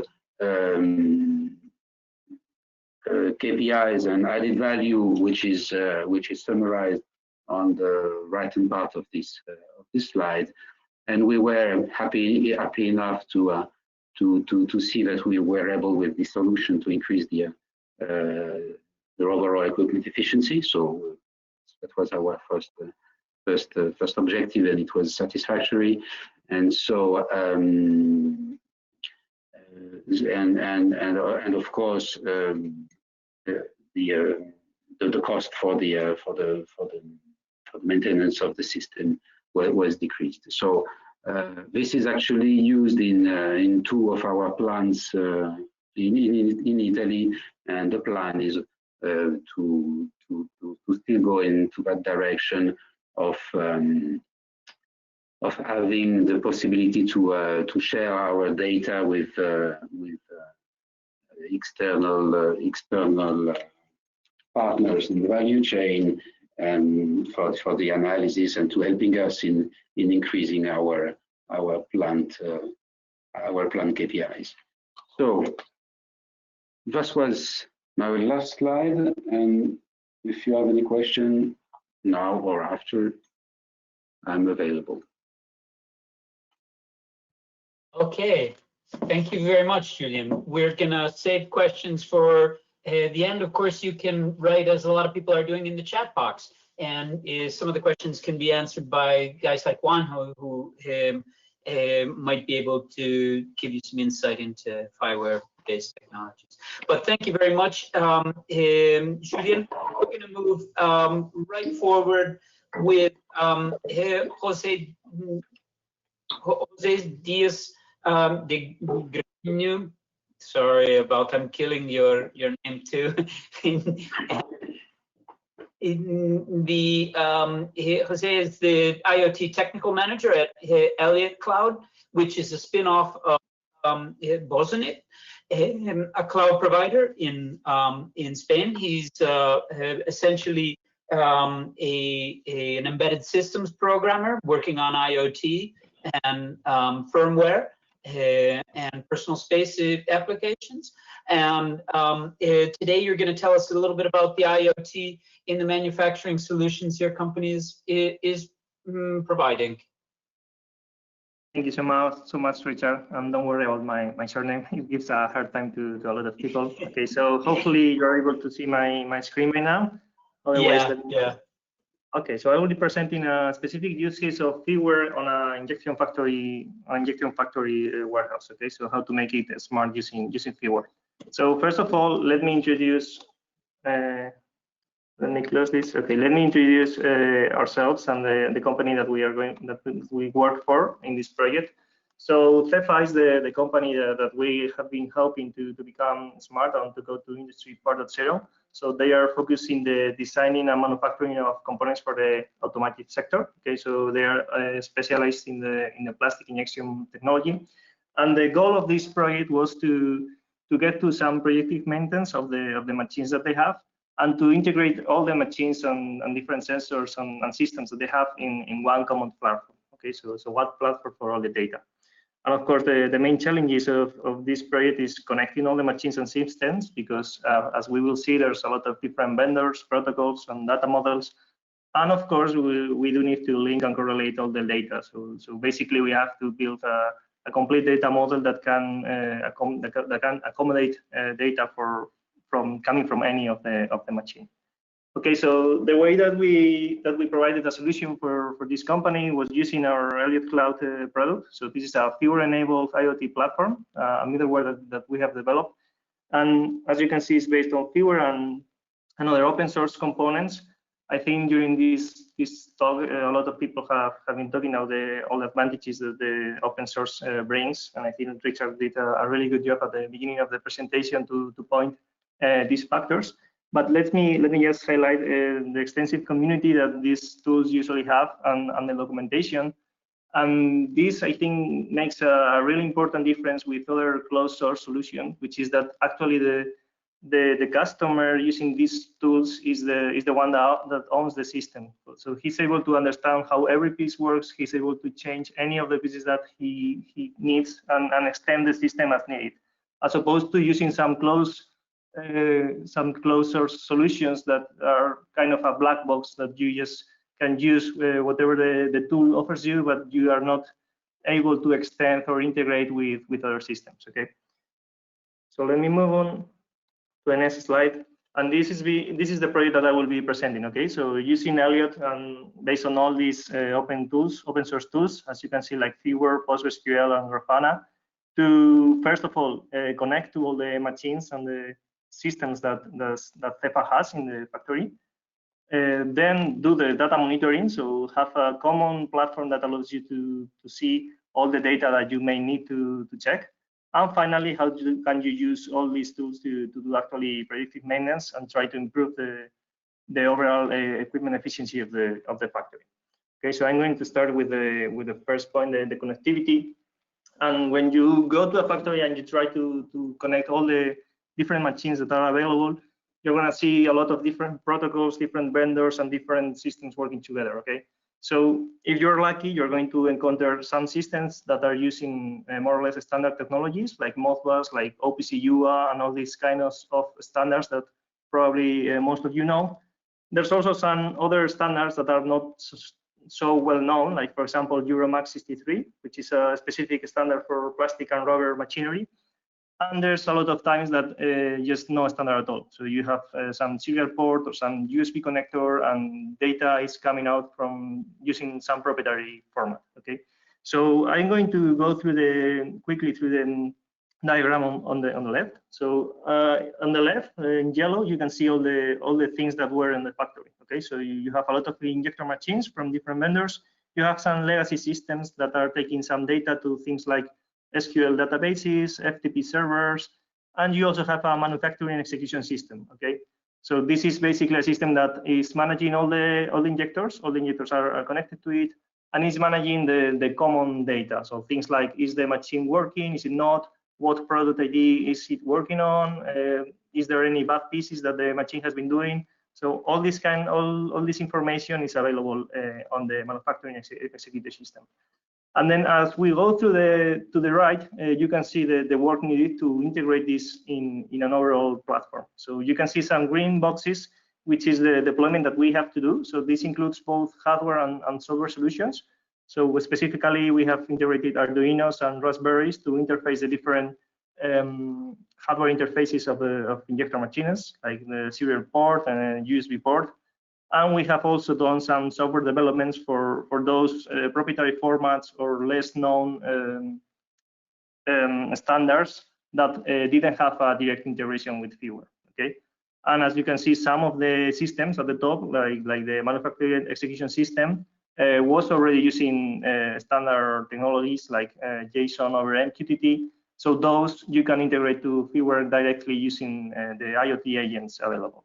Okay, and of course, once you have the data in the system, we don't have to forget about actually making a complete data model, because you're going to start seeing things like the same parameter named in different ways in different machines, which is not the best, but also things like different parameters which have the same name on different machines, which is even worse. Okay, so you have to take care of actually managing all these differences and making the platform the data available in a homogeneous way to the rest of the systems. Okay, so this is about connectivity, and let's move on now to data monitoring. Okay, so once you have done this effort of making all the data homogeneous, you have plenty of tools to actually get data from SQL databases or other backup systems, other storage systems, and display them in the more efficient way to the user, or the more convenient way. Okay, so in our case, we are using Grafana. So Grafana allows you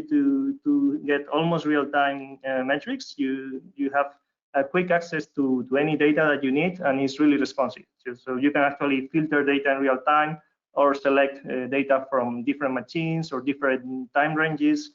And very important for the customer in this case, that all machines and parameters look similar. So you don't have to care about the specific SCADA or the specific protocol that the machine is using. You just get to see things like temperature, pressure, times. So everything is standardized and in the same platform. Okay, and also it has a really nice permission system, which was also really useful to match the role of each worker on the company. So, for example, the operator of one machine maybe has access to all the data for that specific machine, but maybe not to the metrics of all the production line.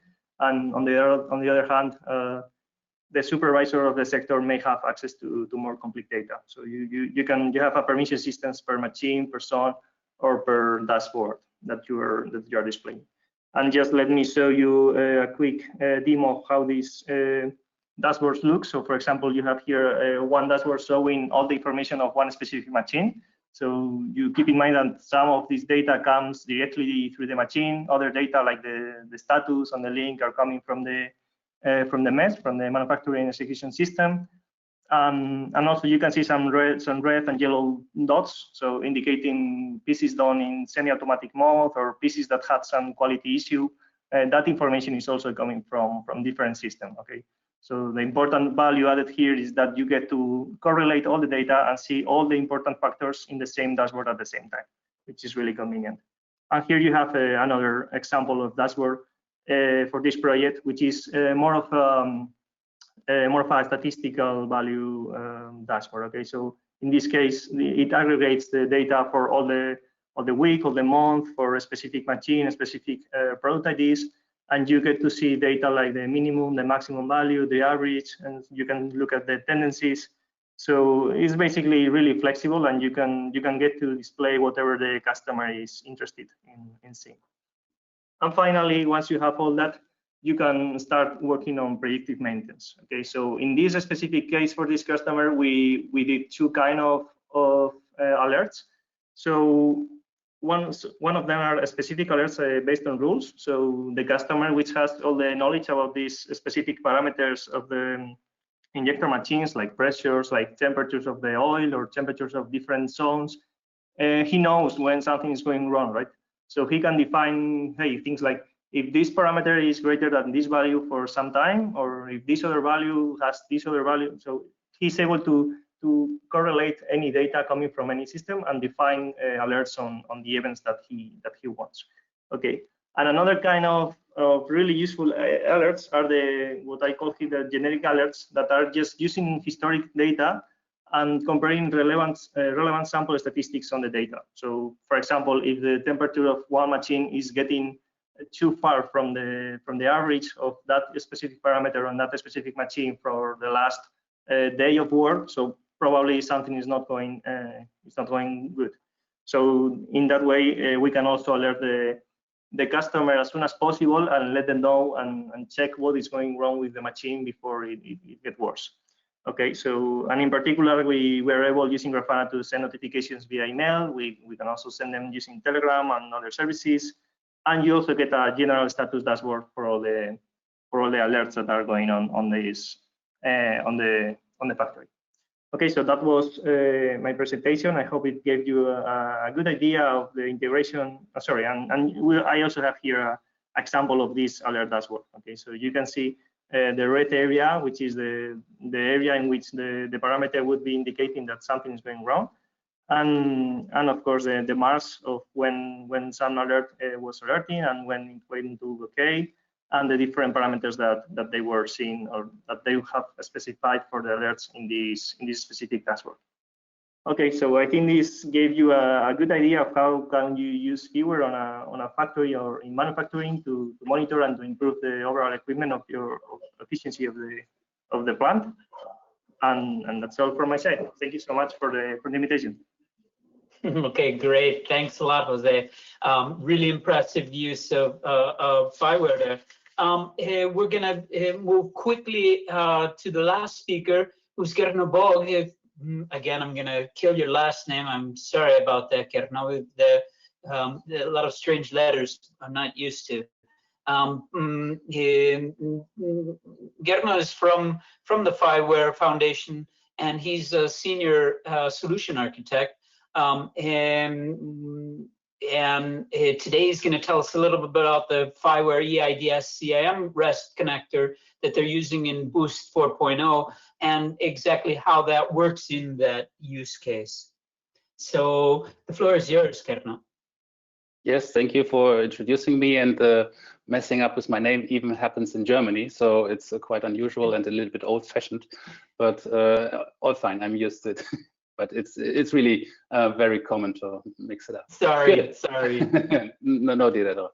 So I'm talking about the FIWARE EIDS SIM REST connector today, used in the Boost 4.0 project. We heard about Whirlpool and FCA already about Boost, and I will talk about in 10 minutes about the replication pilot in the project Boost. Replication because there were 10+3 use cases, 10 lighthouse projects starting from the very beginning, and 3 replication pilots starting at the later phase of the project and replicating the first results of the project. So this is showing that the implementation of what have been developed is already applicable and usable in reality and in real life projects and scenarios. Good. We have the FIWARE Smart Industry Reference Architecture, and I don't know which version is this, Ernoe, because this is the one from the FIWARE website currently. So what we see is the data sources from the industrial part. We have the data integration layer that is converting all the external protocols and data formats into the NGSI interface living in the context broker. We have the processing components that are handling with machine learning, with artificial intelligence, with this, visualizations and meshing up things. We have the security layer, and on the top right we have this third organization layers, which is showing that we also have to interface to other partners we want to exchange data with. Good. I'm changing. We have today what we have already learned in the very first presentation in the European Union. We have international data spaces arising. We have the IDSA. I think everybody has heard about it. It's about companies that are sharing data throughout data spaces with relevant infrastructure components that are enabling that. We have, since around 1 year, we have Gaia X as a European effort to bring not only data spaces but also infrastructure, and to bring this into the European data space, into the European infrastructure. And this is a picture how the IDS components fit into this Gaia X sketch. And this was created by the Fraunhofer Gesellschaft in a last paper that is introducing IDSA as a core pillar to the Gaia X system. And we have the FIWARE Foundation, Open APIs for Open Minds. We are a strategic partner of the IDSA, and also in Gaia X, we are engaged with Ulrich Ahle as a first mover. And this is what we think about. We think about having the FIWARE reference architecture in many different companies living with all its features, what we have learned about. And what we need to do this is a connector to bring those components together. And we heard about connectors, and we call it the FIWARE EIDS SIMREST connector. EIDS in this case because it was created in the European project, so it's a European international data space. SIM, context information management, and it's handling REST interfaces, what NGSI and our context broker interface is, but it can also handle other RESTful APIs. Good. This is a schematic data exchange between companies. We have data sources, we have connectors, we have an app store, and we have a broker, and those connectors exchange data. The data provider is providing data, and the data consumer is consuming data. This is how we realize it. We see the context broker as a data source. It is a full concept, a data hub that is providing data on the provider side, but it can also be used as a receiving system on the consumer side. With the context broker, we also have the full set of components available that can interact with the context broker. We have learned a lot about it. I don't have to say much words about this. And these components are today available in the FIWARE catalog, and they can also be made available in the IDSA App Store that enables connectors to download software to realize this. I will not go too much into details. I only have 10 minutes, but it sounds maybe complicated, but the good news is all that shall happen. I think I have a lag in the transmission. All that shall happen smart, because we are enabling smart application development. It shall happen mostly invisible. It should not disturb our normal context broker business and handling. It shall happen mostly without additional coding. It should not make additional work. It should not make it complicated. And it should be FIWARE-esque. It should be the FIWARE style as we see applications, as we see data sharing and all that. Good. For that, we have chosen powerful open source technology. This sketch is a rough sketch of the connector from the reference architecture in the IDSA. So what we do, we have chosen Kubernetes, de facto industry standard today for orchestration of containers with a tool called Rancher. And this helps teams to orchestrate Kubernetes, which is sometimes a burden if you don't have the experts, but Rancher is happening fully in a GUI and makes it easier. We have implemented the solution in the core platform. It is based on Ballerina, a cloud-native programming language to handle the IDSA security features. We have Istio, who's handling the networking and the routing. Polytechnica, the UPM in Madrid, are contributing usage control for notifications. In the first custom core container, we have the context broker there, and then on another custom container, they are separate because they need to be in different usage control, access control areas, and therefore they are separated. This on the right part, the two boxes are more for the administration part. The green box is more for the user part. There, the normal components and applications around the context broker are living. And we do a different approach. We say, as we have seen in the presentation before, we integrate all the different formats first into the context broker, into NGSI, and then we only have to share one protocol. The IDSA is more created for sharing multiple protocols. That is not necessary with context broker. Good. This is the rough sketch for the replication pilot. UTRC is an island company in the aviation sector. They came to the project at a later stage, and what they have production model data coming out of big data models that were created of assets from the Boost project, and they have this data and want to share it. Therefore, they are sending their data to an MQTT broker. We take over, or FIWARE takes over with the FIWARE IoT agent MQTT. We have something similar seen in the presentation before, and then the data lives in the context broker. So then the data is available for internal applications for working in the company, but also it is available for the connector to be shared to the outside. And therefore, we do not need any coding. We just need standard NGSI procedures, because we work with subscriptions using the publication subscription patterns. We use notifications, and we use the powerful tool of federations that helps to send data from one context broker to the other. So the exchange of data between those context brokers is fully to be handled with standard API codes to the context broker, nothing special, no separate coding, and always NGSI means and tools.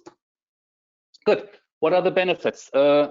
Benefits is participate in trustful European data spaces. This might be coming big in the future, so there might be a situation where you have to participate in the trustful European data space. We enable that with your current assets. So use one open source global standard for data exchange. That's what I mentioned. It is just FIWARE NGSI to exchange data. You can forget all the different data formats and protocols before. You just have to care with FIWARE NGSI. You can develop smart and reactive cross-company applications. That is the basic vision of FIWARE. You can leverage the power of FIWARE smart data models for interoperability, that you save data in the same manner in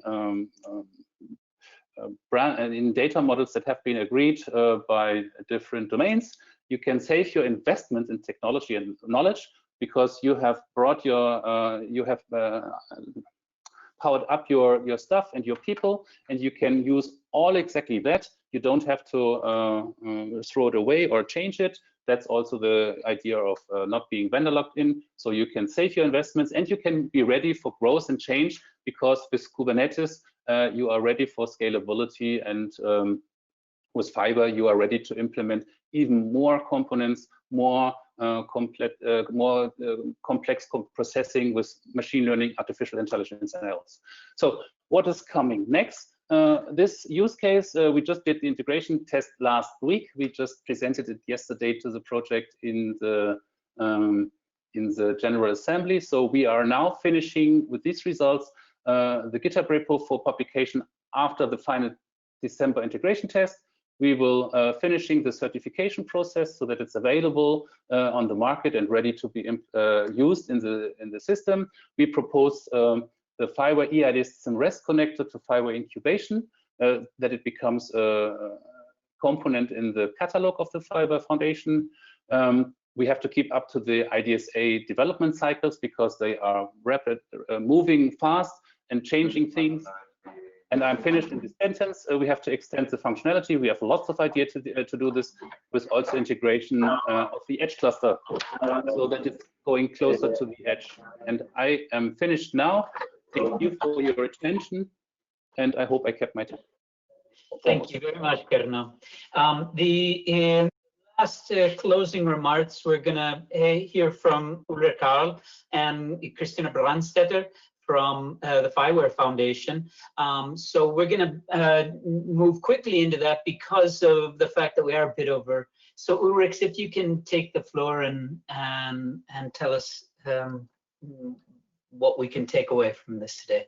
So thank you very much, first of all, Richard, for your excellent moderation of this day, and to all of you, sorry that it takes a little bit longer, but I will take only 1 minute of you and then handing over to Christina. So it was an amazing lineup of speakers on industry, on smart industry, on Industry 4.0, and we heard from Kilian Gross about the next decade, the European Commission's vision on the next decade, the digital decade, and what's coming up and what we can expect also in the funding area.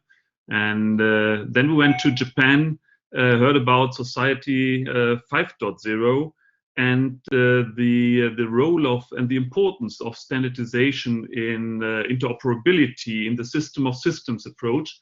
And you will hear a lot of this system of systems approach, including the digital twin from FIWARE during the next month. And then Morena, that was for me very interesting, especially the smart proximity platform which is implemented and provided by engineering, which is providing, by the way, several solutions in Italy to fight against the coronavirus, very successful there, and brought this now also into the industry environment. So really excited about that.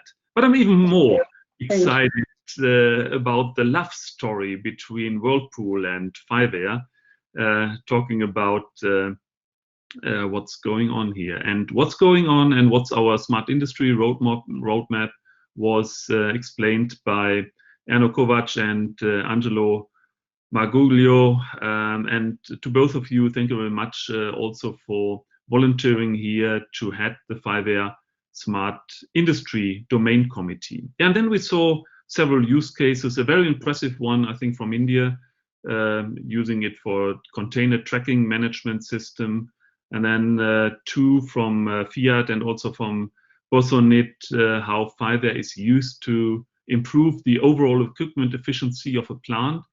And 0.5% of improvement seems to be little, but looking at the volume and at the basis, 0.5% can be hundreds of thousands and even millions of euro as a benefit out of this. And finally, Gernot showed us the latest development on the FIWARE EIDS connector, paving the way to Gaia-X, enabling European data spaces.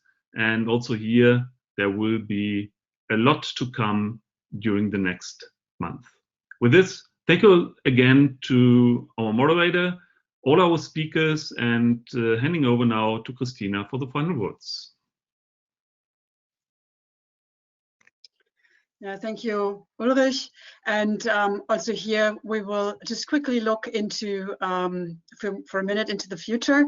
I promised at the very beginning, I'll be back with you and our gorgeous team behind us, and just give you a quick outlook what's coming next. So as this is a series of domain days, of FIWARE days, where we look at specific domains, don't miss that the Mobility Day is upcoming. It's a great, this time in English language, event where we look at mobility as a service. And we will be back then next year with many more of these FIWARE days.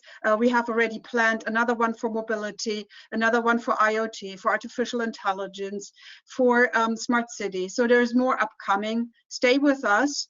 And we're all hoping in these days and over the next months, obviously, that the COVID situation will bring us a little bit back to, yeah, I shouldn't say to normal, but at least to a way that we can meet again during events.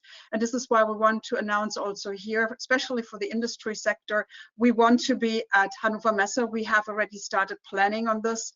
So if you are there, if you're planning to go there, or at the end doing this virtually, you will find FIWARE there with all the news we will have to say around industry. So said that, thank you very much for joining us today. I also want to say to Richard a big thank you. And yeah, you've guided us through now almost 3 hours. So thank you very much also to have shared your knowledge. And for those who want to learn more about FIWARE, there's a lot of links. So follow us on Twitter, Facebook, LinkedIn. You will see this video here that was recorded during today's event, also live, on demand from tomorrow on in the FIWARE YouTube channel. And of course, you can also find us in GitHub with all technical and content topics. And the last thank you goes to our media partners that I guess we should see on the last page. Exactly, thank you very much. And thanks to Business Reporter and to Zoom Global Smart Cities that help us also in announcing these events and bringing out news regularly. So Richard, maybe you want to give the very last word. Thank you so much again. Thank you very much, Christina. Thanks to everyone for coming. And I wish you all a very happy Thanksgiving. And it will surely be the start of getting over a long period of worries for all of us, and at least we have maybe a good Thanksgiving dinner to look forward to, and at least we don't have to look forward to another 4 years of Donald Trump. Have a nice afternoon, everyone, and happy Thanksgiving. Goodbye. Thank you. Bye-bye. Thank you. Goodbye. Bye. Thank you. Bye. Thank you. Thank you. Bye-bye. Thank you. Bye-bye. Thank you. Bye-bye. Bye-bye.